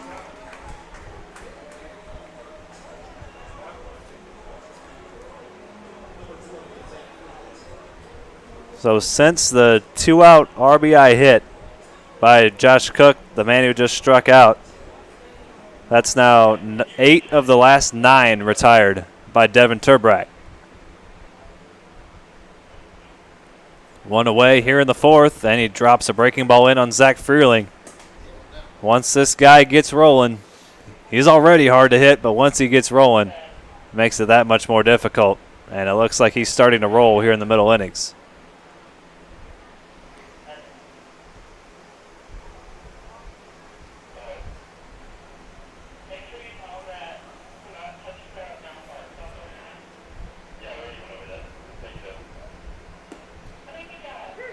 There's a strike to Freeling. 0-2 on Mr. Freeling. Turbrack has retired 8 of the last 9 hitters he's faced. Looking to make it 9 out of 10. That's fouled out of play.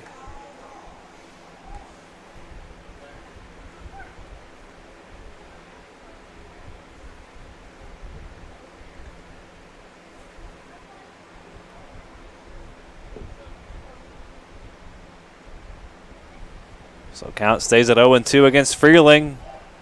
Just missed off the outside corner. Almost had another strikeout. Turbrack looking for strikeout number 8 on the evening. The 1-2. Check swing. He went around. Make that 3 straight strikeouts dating back to last inning for Turbrack. He racks up the case, doesn't he, Shane? Man, oh man, he's hard to hit. And we knew that, wow, the Cornbelters score a couple runs off him initially. Whew, they may not get much more because we know he's stingy. He's settled in. He's fully locked in right now, and he continues to prove to us why he's one of the premier arms we've seen this summer. Has super bright future.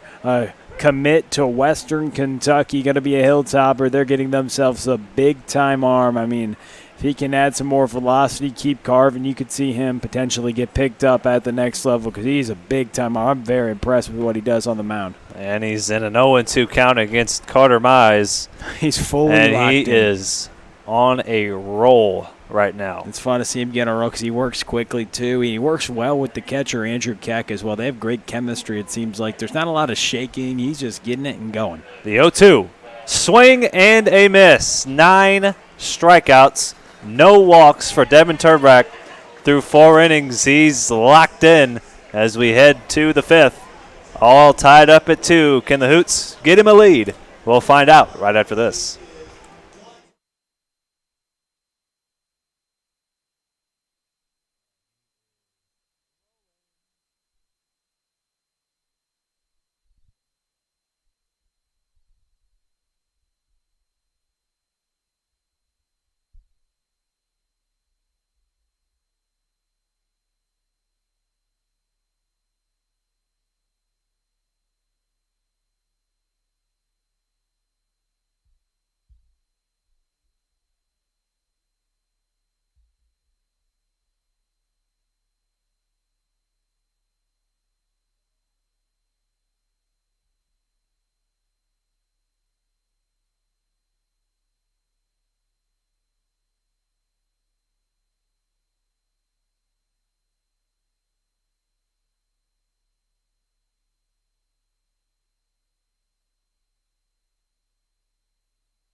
A reminder, this inning, as always, brought to you by our friends at Interco Recycling. Interco has been recycling non-ferrous industrial metals, batteries, computers, and electronics, all that since 1996.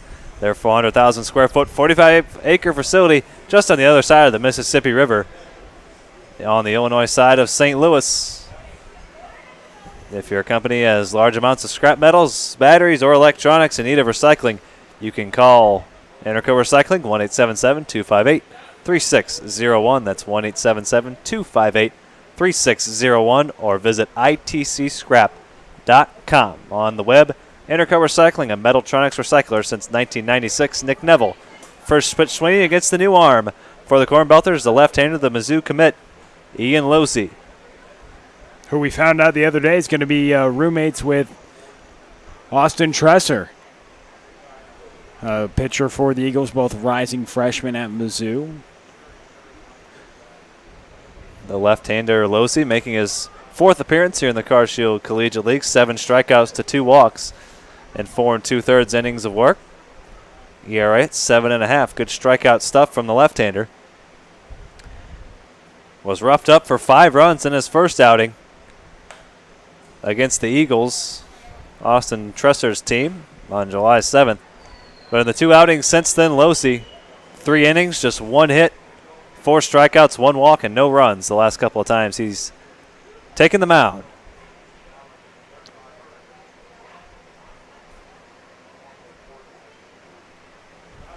One and 2 count here to Nick Neville. Make that 2-2.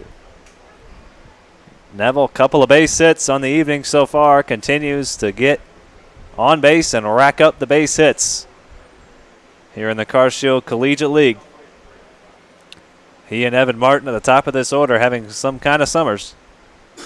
Playing for the Hoots here in the Car Shield Collegiate League. For Neville, now 10 hits and 27 at-bats as he fouls that one away. Has more singles tonight than he's had all summer. He had just one single out of 8 hits coming into tonight. Now 2 singles here this evening.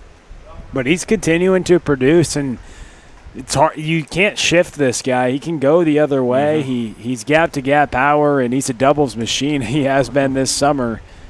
And he has such an interesting story how he's produced at multiple Division I schools, big-time schools. You mentioned Sanjak and then South Carolina, Notre Dame. He's moved around. Now he's found a home here in the CCL and SIU with his good buddy Evan Martin.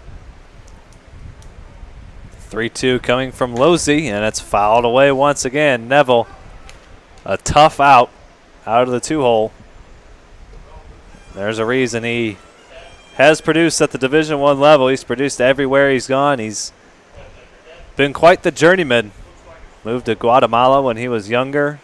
Spanish was actually his first language. Lived in China for a little while. He's been all over the place. Quite the journeyman, but one heck of a ball player. But he swings and misses there. He goes down for the first time. He's now 2 for 3.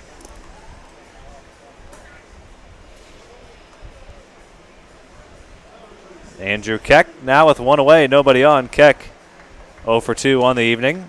Ground out to third base and a fly out to right. For the final out of the 3rd inning, he had runners on 2nd and 3rd, Martin and Neville, but flew out to right field.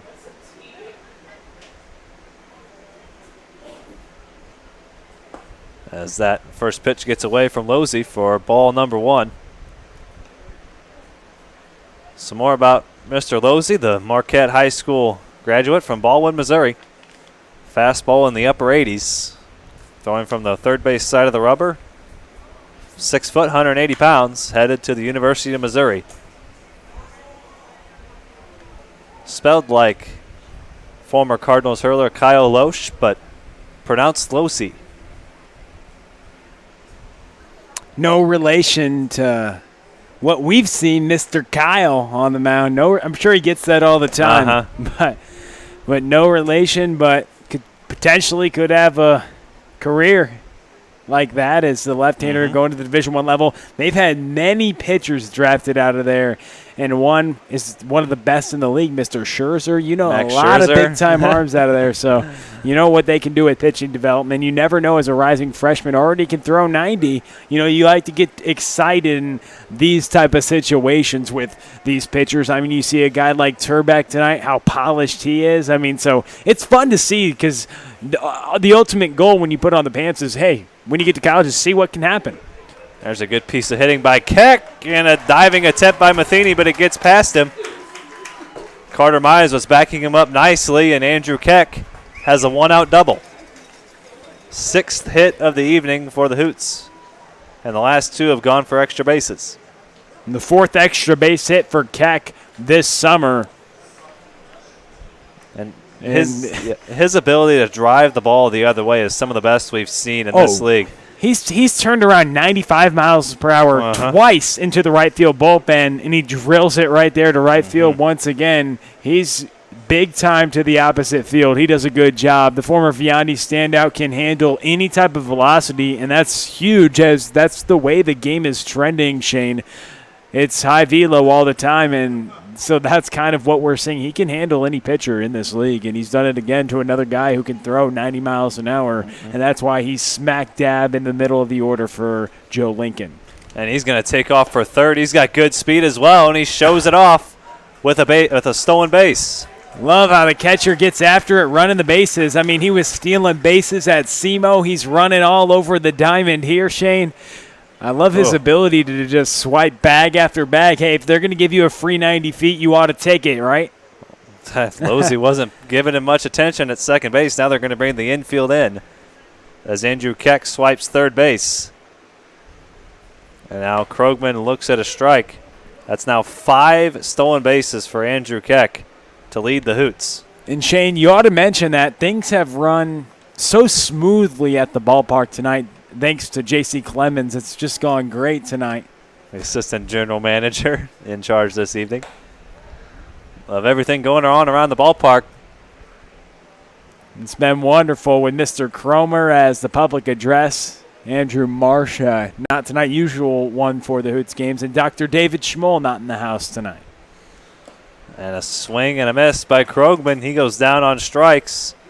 And now the infield will play back with 2 away and Dominic Cusimano.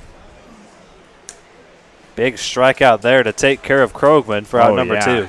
I mean, in a tie ball game right there with 90 feet away, trying to do a job, getting Krogman, a 400 hitter, huge right there. Can the Mizzou commit get out of this inning? The 1-out double by Keck, a stolen base, and now Dominic Cusimano, a chance to come through with 2 away. Yeah, you mentioned his ability, and that was something I had thought of. He's only been fanned 1 time.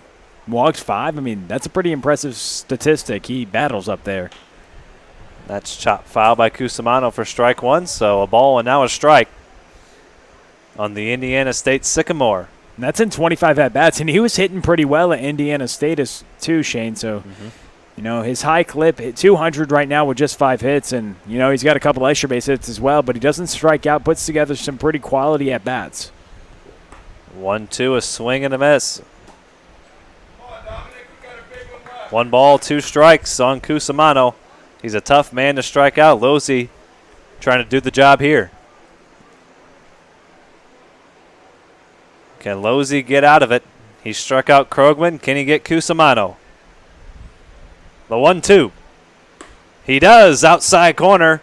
Called third strike. Couple of strikeouts to end the inning for Losey. And he works a scoreless 5th. We're through 4.5. We got a nail biter on our hands. 2-2 as we head to the bottom of the 5th.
To say Devin Turbrack has settled into this ball game would be an understatement, as Menendez hits a line drive to center field, make that 11 of 12 retired by Turbrack. Yeah, I guess you could say he's settled in, struck out the side in order last inning, and he's been doing well. Got a couple strikeouts tonight. 9 or so. 9 Ks, no walks. I mean, he's had 29 strikeouts on the summer and just 2 walks, and he's only surrendered 2 runs here in his 4th start of the summer, working into the 5th. So ho-hum. Pretty good for the left-hander, man, and we've been impressed, and there's not much else we could say. I mean, we're just in awe at what he's been able to do. It's so fun to watch. Putting on a pitching clinic here the last 4 innings. He gave up a couple of runs in the first inning, but it has been absolutely nothing doing since then as Drew Mize pops that one out of play for strike 2.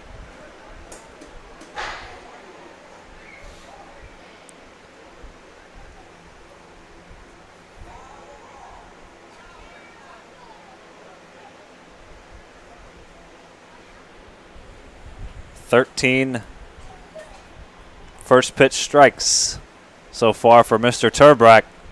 That's the 19th hitter he faces, and make that strikeout number 10. I mean, now we just got to say the guy's coming to the plate. It's just the next victim, really. It's come to that point. He's just mowing. He's got the John Deere, and he's literally just mowing through this lineup. It's incredible to see. He's struck out 5 of the last 6 batters he's faced, and now Tate Matheny. And that's the one guy he hasn't been able to get, Shane. He's 3 for 3. Tate Matheny is 3 for 3 on the evening. He's got 3 of the 5 Belters hits. It's the only guy that's giving him fits, and hey, that's a professional ball player right there. He had 2 homers last game. He's got 3 hits now. He's been seeing the ball so well. And when a hitter sees it well, they say it looks like a beach ball up there for him. And Tate Matheny has to be going back to the dugout like, what's so hard about this guy? I got 3 hits off him as Jimmy Obertop skies that one down the right field line, and that is going to be caught in the corner by Ty Stouse. Quick. He disappeared, but he caught it for out number 3, and Devin Turbrack is through 5 stellar innings and a quick 5th inning there for Mr. Turbrack, and he is rolling. There's no action in the bullpen, and why should there be? We're through 5. We send things to the top of the 6th. Will Connolly will have the last couple of innings for you, shaping out to be a good one. Good finish coming up. 2-2 as we head to the 6th. And just a reminder, this inning brought to you by Interco Recycling. They've been recycling non-ferrous industrial metals, batteries, computers, and electronics since 1996. The company operates a 400,000 square foot, 45-acre facility on the Illinois side of downtown St. Louis. So if you or your company has large amounts of scrap metals, batteries, or electronics to recycle, you can call Interco Recycling. Pull out the phones now. Call them now. 1-877-258-3601. Or just go to that web browser, open a new tab right now. It's www.itcscrap.com. Interco Recycling and Electronics Recycler since 1996.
Yes, it is. Bastunas, Dunham, and Staker due up here against the left-hander Ian Losey. We've got a pitching duel on our hands. The swing and a miss on the first offering from the Mizzou left-hander Ian Losey. Tyler Bastunas is due up. He's 0 for 2 on the night. Hoots hit here in the top of the 6th, a 2-2 ball game. Another swing and a miss. Hoots have 6 hits, 2 runs here in the top of the 6th. Losey threw 22 pitches. Last inning surrendered 1 hit and had 3 Ks. He struck out the side, and he gets another K there. 4 outs, 4 strikeouts for the left-hander. And this has been a treat these last few innings, watching both sides, these pitchers going to task on these offenses. Who's going to score? That's the question. That's been a bases loaded single with 2 outs and a 2-run homer, and that's been virtually it.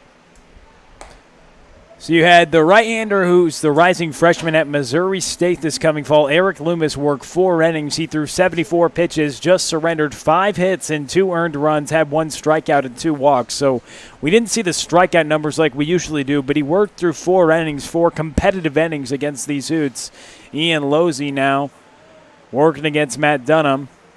He's recorded 4 outs. All of them are strikeouts. And on the other end, we've seen an efficient Devin Turback, 66 pitches through 5 innings of work, 10 Ks and no walks as Losey's working here against Matt Dunham, who is the only reason the Hoots are on the board in the top of the 4th inning.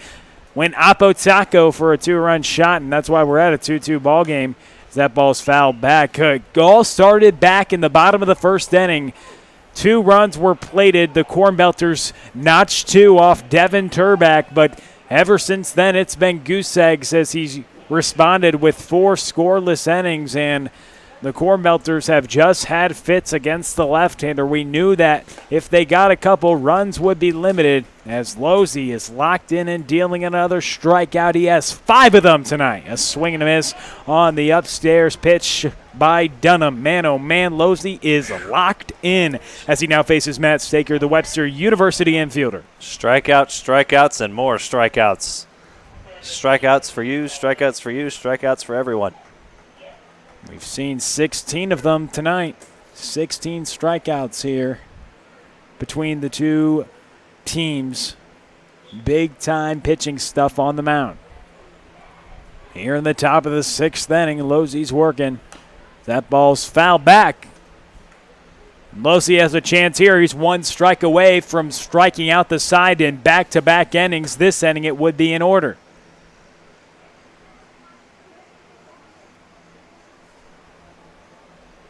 And he does. Back-to-back innings. Losey strikes out the side. This time in order. We send it to the bottom of the 6th.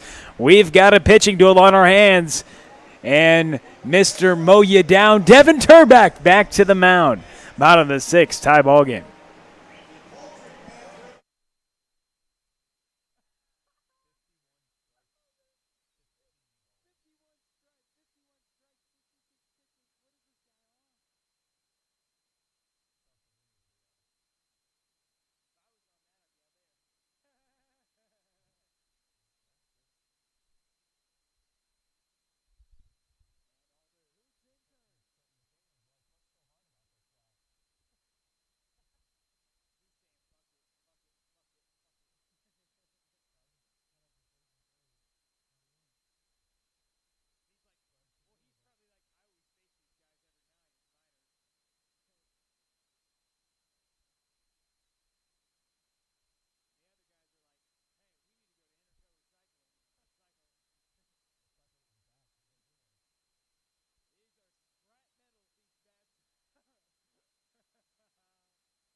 Devin Turback back to the mound, and the left-hander's been pretty good tonight. 10 strikeouts, no walks. He's thrown 66 pitches. 51 of them have gone for strikes. And Shane, what has he done wrong tonight? Oh, crickets there. It seems like he hasn't. He's Mr. I can do no wrong right now on the mound, it feels like. But after we talk about his strike-throwing ability, he falls behind 2-0 in the count. But man, oh man, well, look at that for a strike-throwing percentage. 51 strikes, 15 balls. This ball's skied in the infield. Dunham is under it, and Vance is retired for the second time tonight. He's 1 for 3. And Turback's been efficient, working through 5 innings, just 66 pitches. A 77% strike throwing percentage, and he gets ahead of every hitter, it seems like. I mean, when you can throw strikes at 77% of the time and not walk anybody, strike out 10, seems like you have had a pretty good night. He's just scattered 5 hits.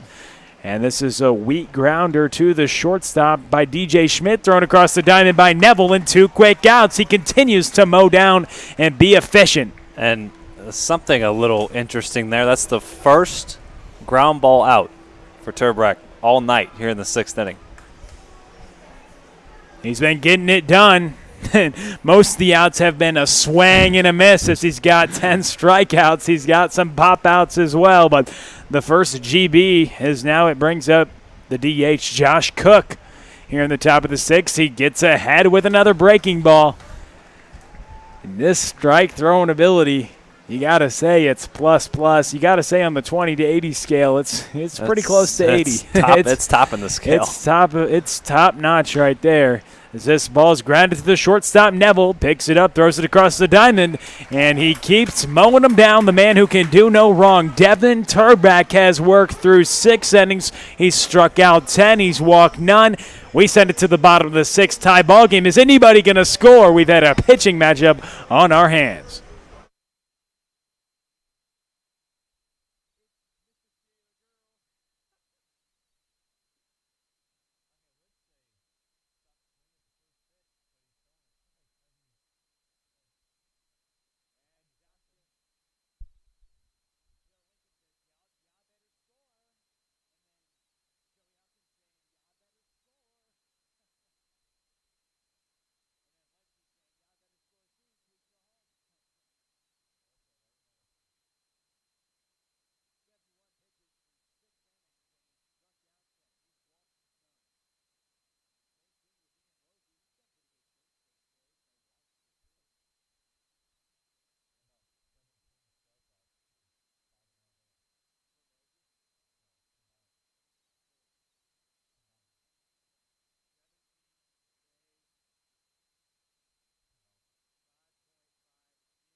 We've got fans in the stands. We've got fans here in the press box, and that seems like we've seen here at the plate. Hitters getting fanned tonight. Over half the outs tonight have been strikeouts through 5.5 innings. 17 strikeouts, 10 coming from the left arm of Devin Turback, who has worked through 6 innings, struck out 10, walked none. As now Ian Losey, who has worked through 2 scoreless innings.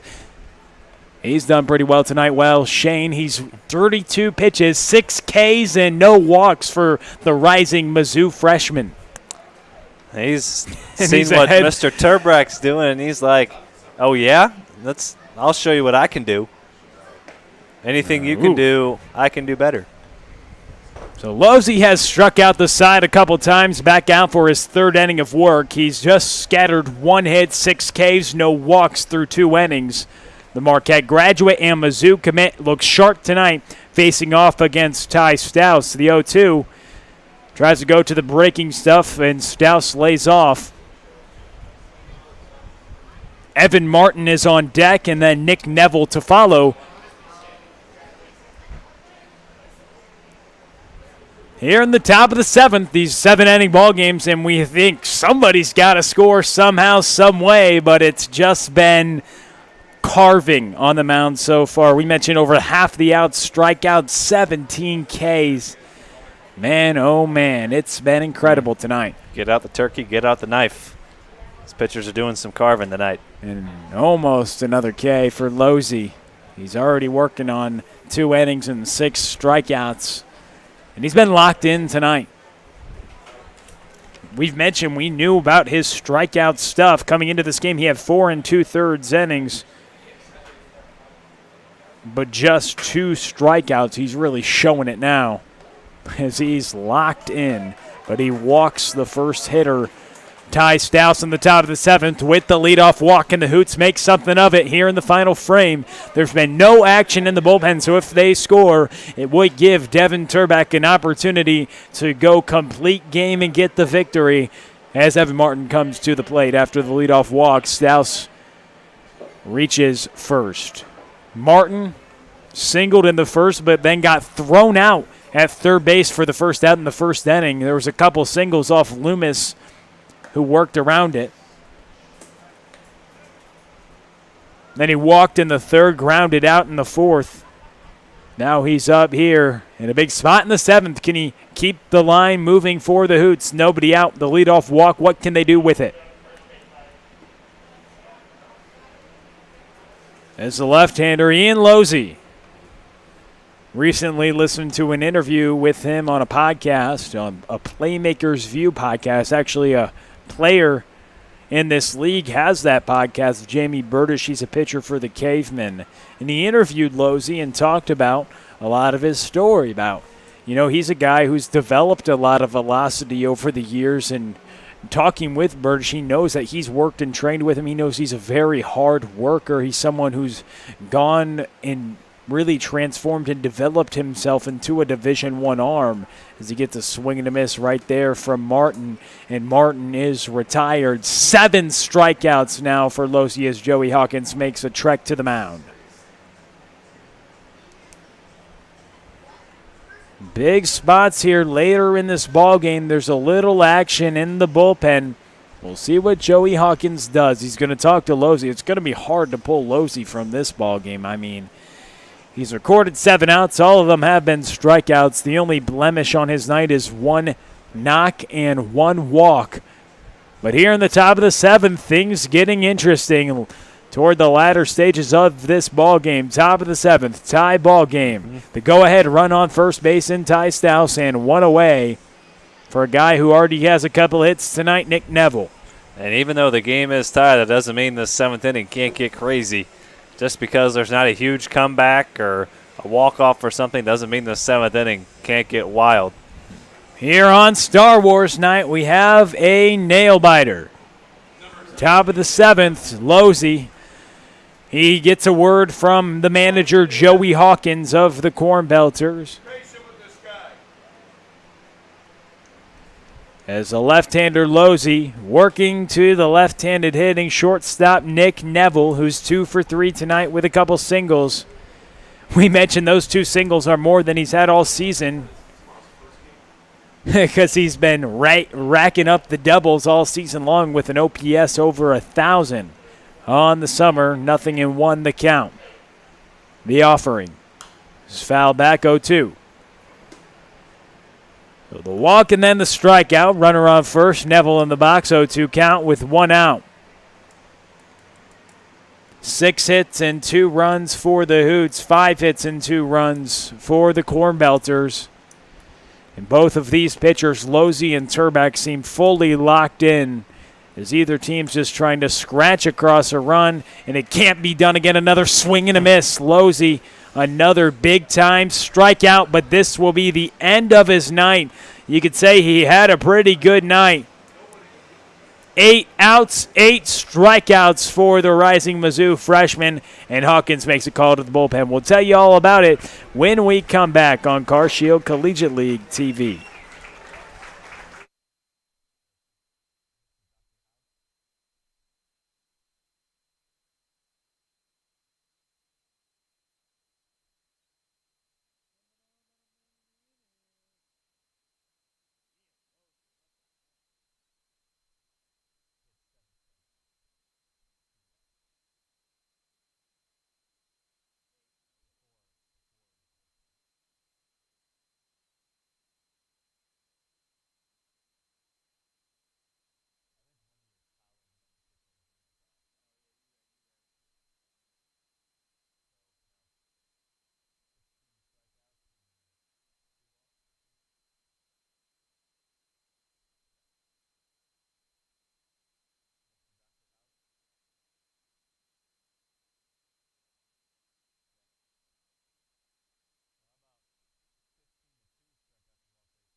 Top of the 7th, tie ball game.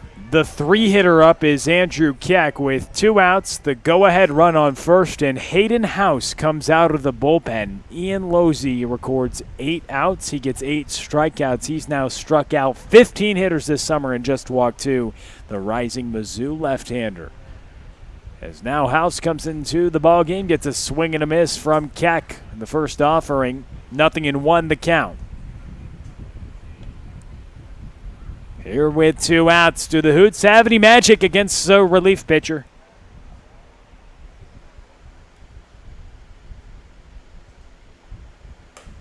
Pitch upstairs, House, the right-hander from Maryville.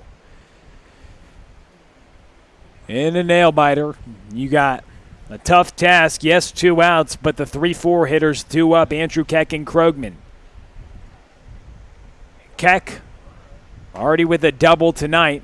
But a big swing and a miss right there. 2 strikes. He's 1 for 3 with a double to right center. Has huge power to the right center field. They're playing him straight away. A 1 ball, 2 strikes, 2 outs here in the top of the 7th inning. House comes set. And the right-hander delivers. Foul back.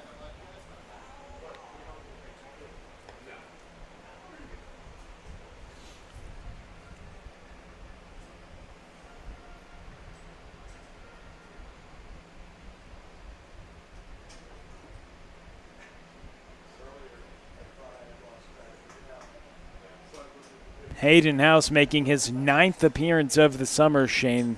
By far the most on the team. He's virtually pitched in every single game. Joey Hawkins likes to deploy it to the right-hander.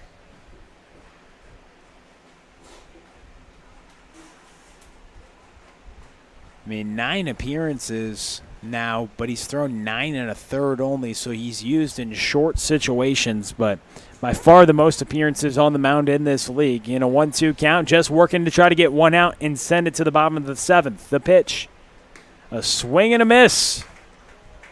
So tied, send it to the bottom of the 7th. The Cornbelters with a shot to walk it off, or are we going to go extras? Is Turback going to keep carving? Find out next on Car Shield Collegiate League TV.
Nope. Here we go. Bottom of the 7th, tie ball game. The Cornbelters with a shot to walk it off, but they will have to do it against this stingy left-handed pitcher, Devin Turback. Man, oh man, how impressive has he been tonight? Hard to put words to it, but Friedling, Carter Mize, and Will Menendez, 7-8-9, due up against the left-hander, who's had himself a fine evening working into the 7th inning. The Western Kentucky commit. First pitch missed upstairs to the Billiken, Zach Freeling.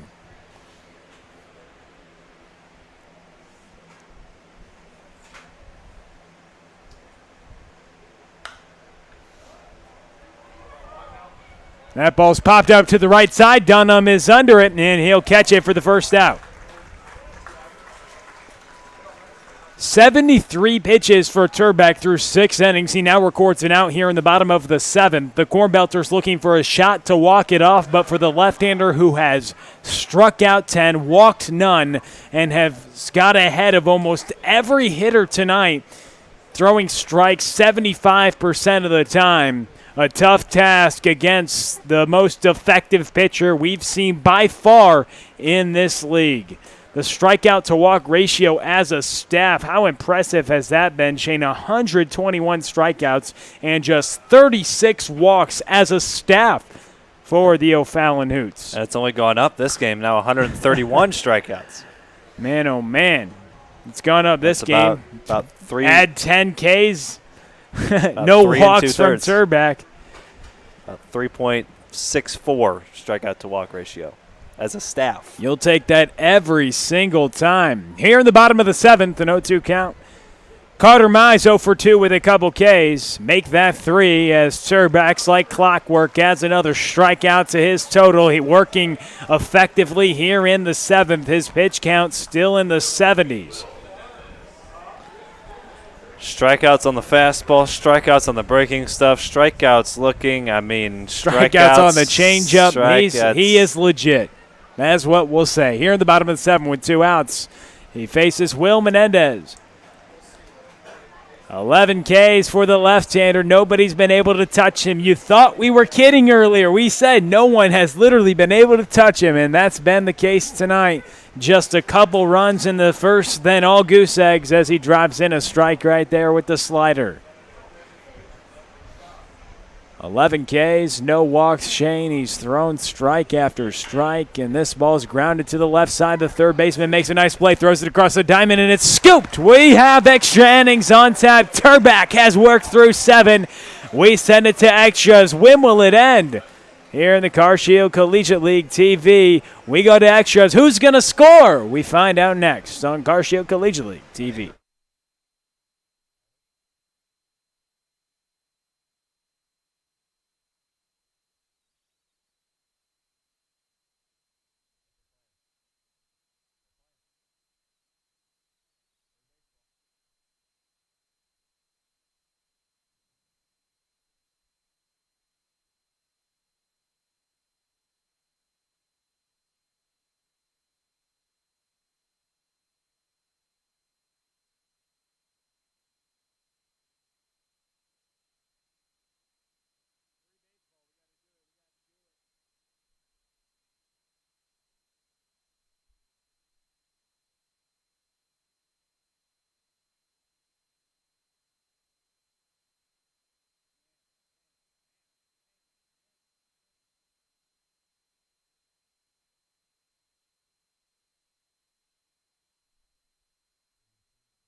Chase Krogman leads things off here in the 8th inning. Free baseball. 2-2 your score. These pitching staffs have been virtually unhittable. 2 runs for the Cornbelters in the first inning and absolutely nothing but goose eggs, that is. Since the first inning, a 2-out, 2 RBI base hit by Josh Cook, and that has been it against Devin Turbeck. 11 strikeouts, no walks. and 10 strikeouts for this Cornbelter staff as Krogman chops that one foul. 2-1. So the Hoots trying to score here in the top of the 8th, just play one extra inning. And if we're still tied, which would not be a surprise at this point the way these two staffs are going, but you never know. No action in the Hoots bullpen. Nothing but crickets out there, as actually now a right-handed arm has just started to play catch out in the Hoots bullpen. Not a ton of urgency. You'd No. think just if Turbeck got in trouble, you pulled him. He's at 80 pitches through 7 innings, so he's definitely good. But, you know, if he gets in some trouble, no need to keep working him. So another foul ball. Krogman trying to get on base, middle of the order for the Hoots. 8 straight Hoots have gone down on strikes. 7 by Losey and 1 by House, and that's hit right back to House. And 1 away here in the 8th. Krogman now 1 for 4.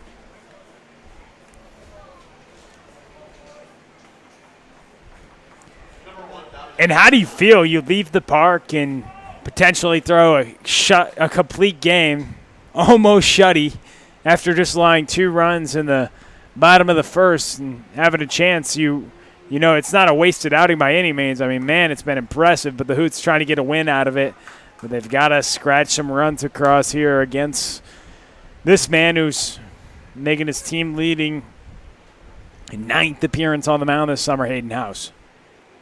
Trying to work a scoreless 8th and give his offense a chance at walking it off in the bottom half. Dominic Cusimano will have something to say about that as he sprays that one foul. 1-1 count to the Indiana State Sycamore. 0 for 3 on the evening. Struck out for just the 2nd time all summer. Back in the 5th inning against Ian Losey, who struck out 8. He got 8 outs, and all 8 of them were strikeouts. 1 ball, 1 strike, 1 away here in the 8th. It's been nothing doing since the 4th inning. 2 runs in the first for the Cornbelters, 2 on the 2-run homer by Matt Dunham for the Hoots in the 4th, and that is it. As that pitch misses outside, 2-2. 2 balls, 2 strikes to Dominic Cusimano. Tyler Bastunas on deck. They need a base runner. Need a base runner any way they can get it. And they probably won't get it here as that's popped up into foul territory. Will Menendez makes the catch near the bullpen. 2 away.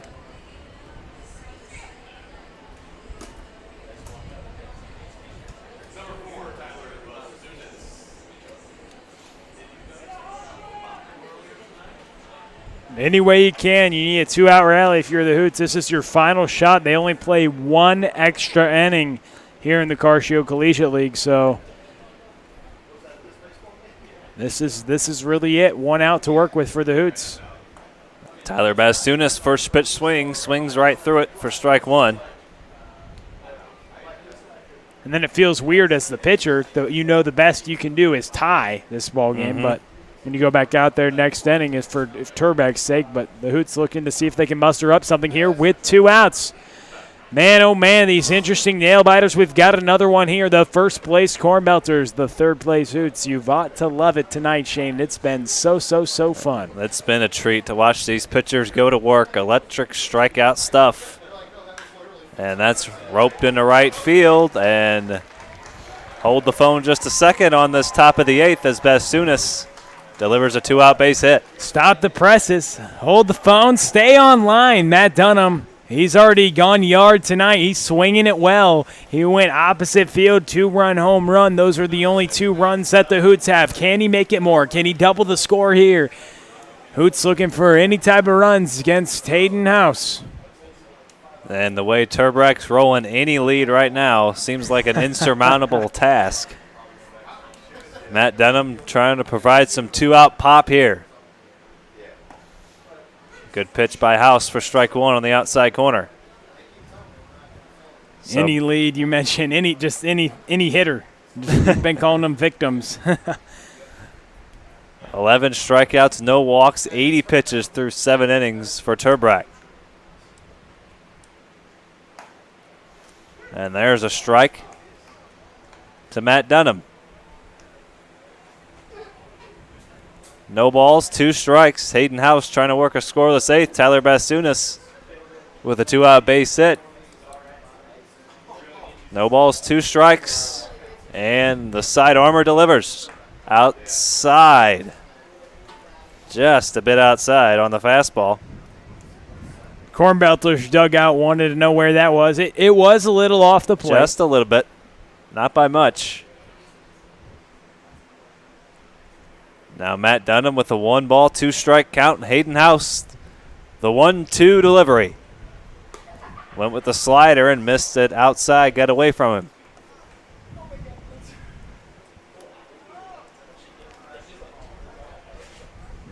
Two balls, 2 strikes, 2 away here in the 8th.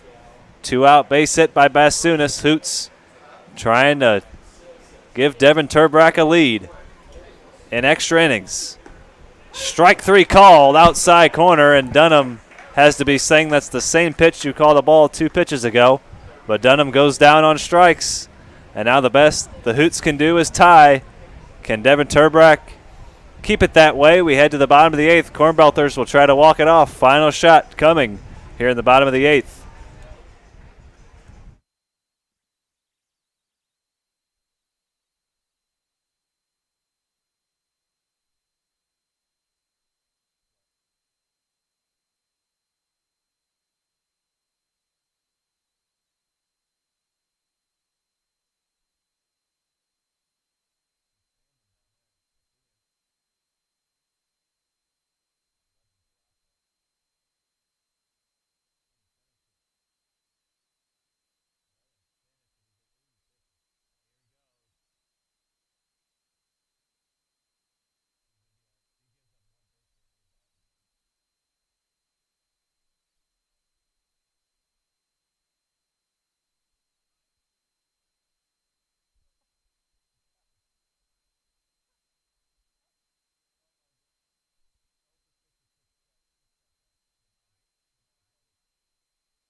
Final chance for the Cornbelters. The best the Hoots can hope for is a tie. Cornbelters trying to win. Top of the order against Devin Turbrack. Drew Mize 0 for 3 on the evening so far, and he's been a strikeout victim 3 times by Devin Turbrack, who struck out 11 and zilch in the walk column. There's a strike. Knew he wasn't going to be behind in the count for long. And Drew and Carter, they probably got to go home, and they're probably up all night thinking about, what do we got to do to get a hit off this guy?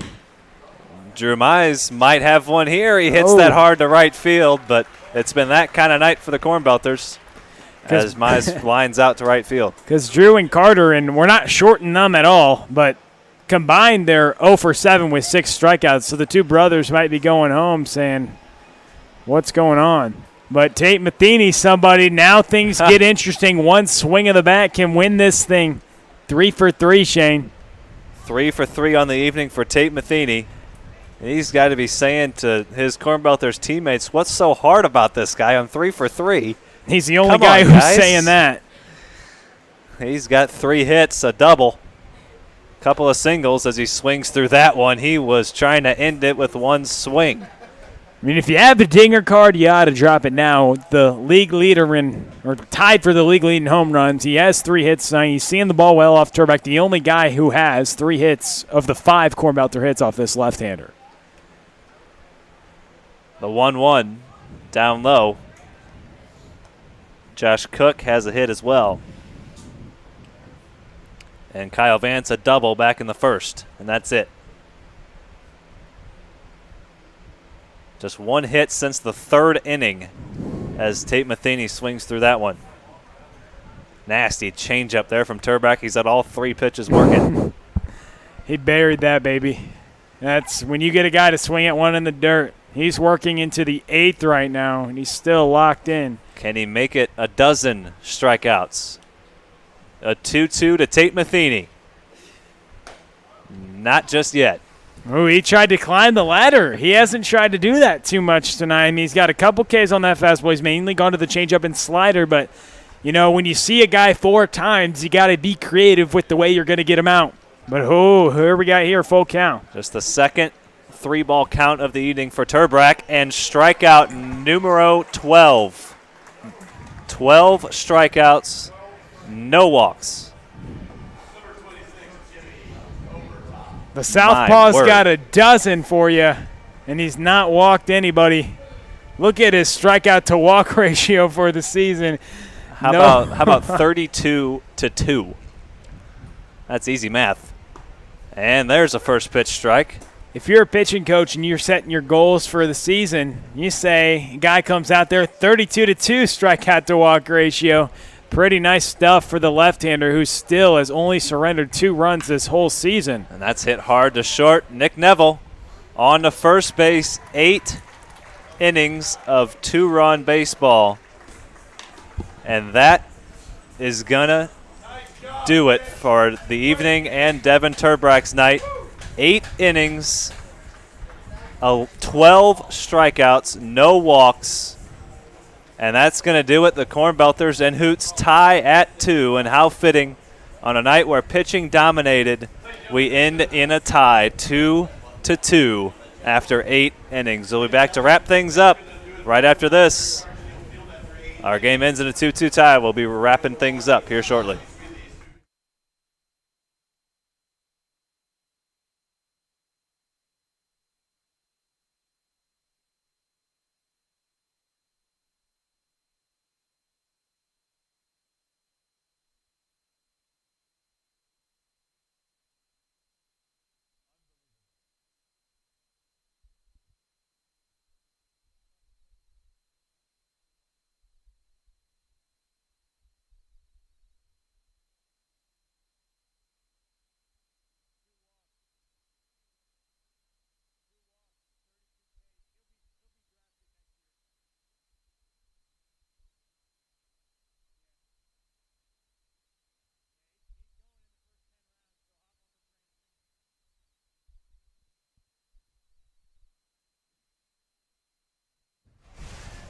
Two, your final here in the nightcap. And on a night where pitching dominated, it's only fitting that we end in a 2-2 tie. Man, we're running out of words at this point to describe the dominance Devin Turbeck has showed here this summer. 32 strikeouts, 2 walks the entire summer through now 21 2/3 innings. 8 stellar innings again here tonight. 91 pitches, 12 strikeouts, no walks, 5 hits, 2 runs. I mean, what more can we say other than utter dominance? Let's start counting the days till we get to see him again.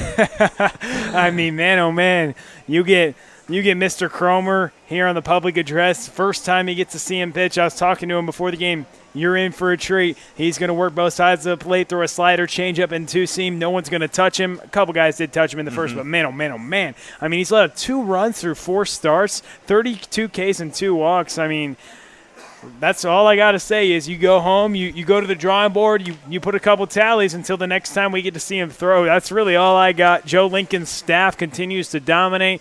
Joey Huckins' Cornbelters stay in first place.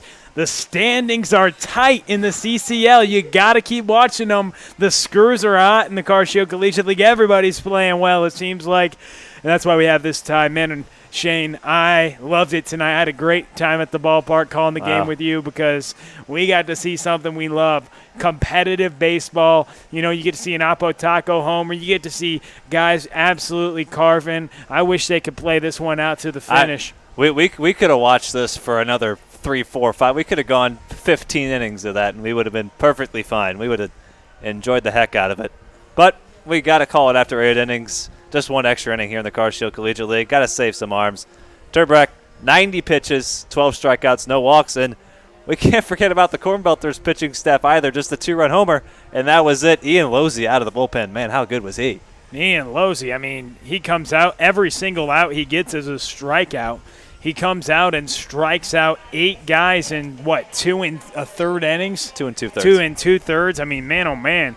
He's someone who's legit. He finally gets that strikeout stuff consistently in the zone.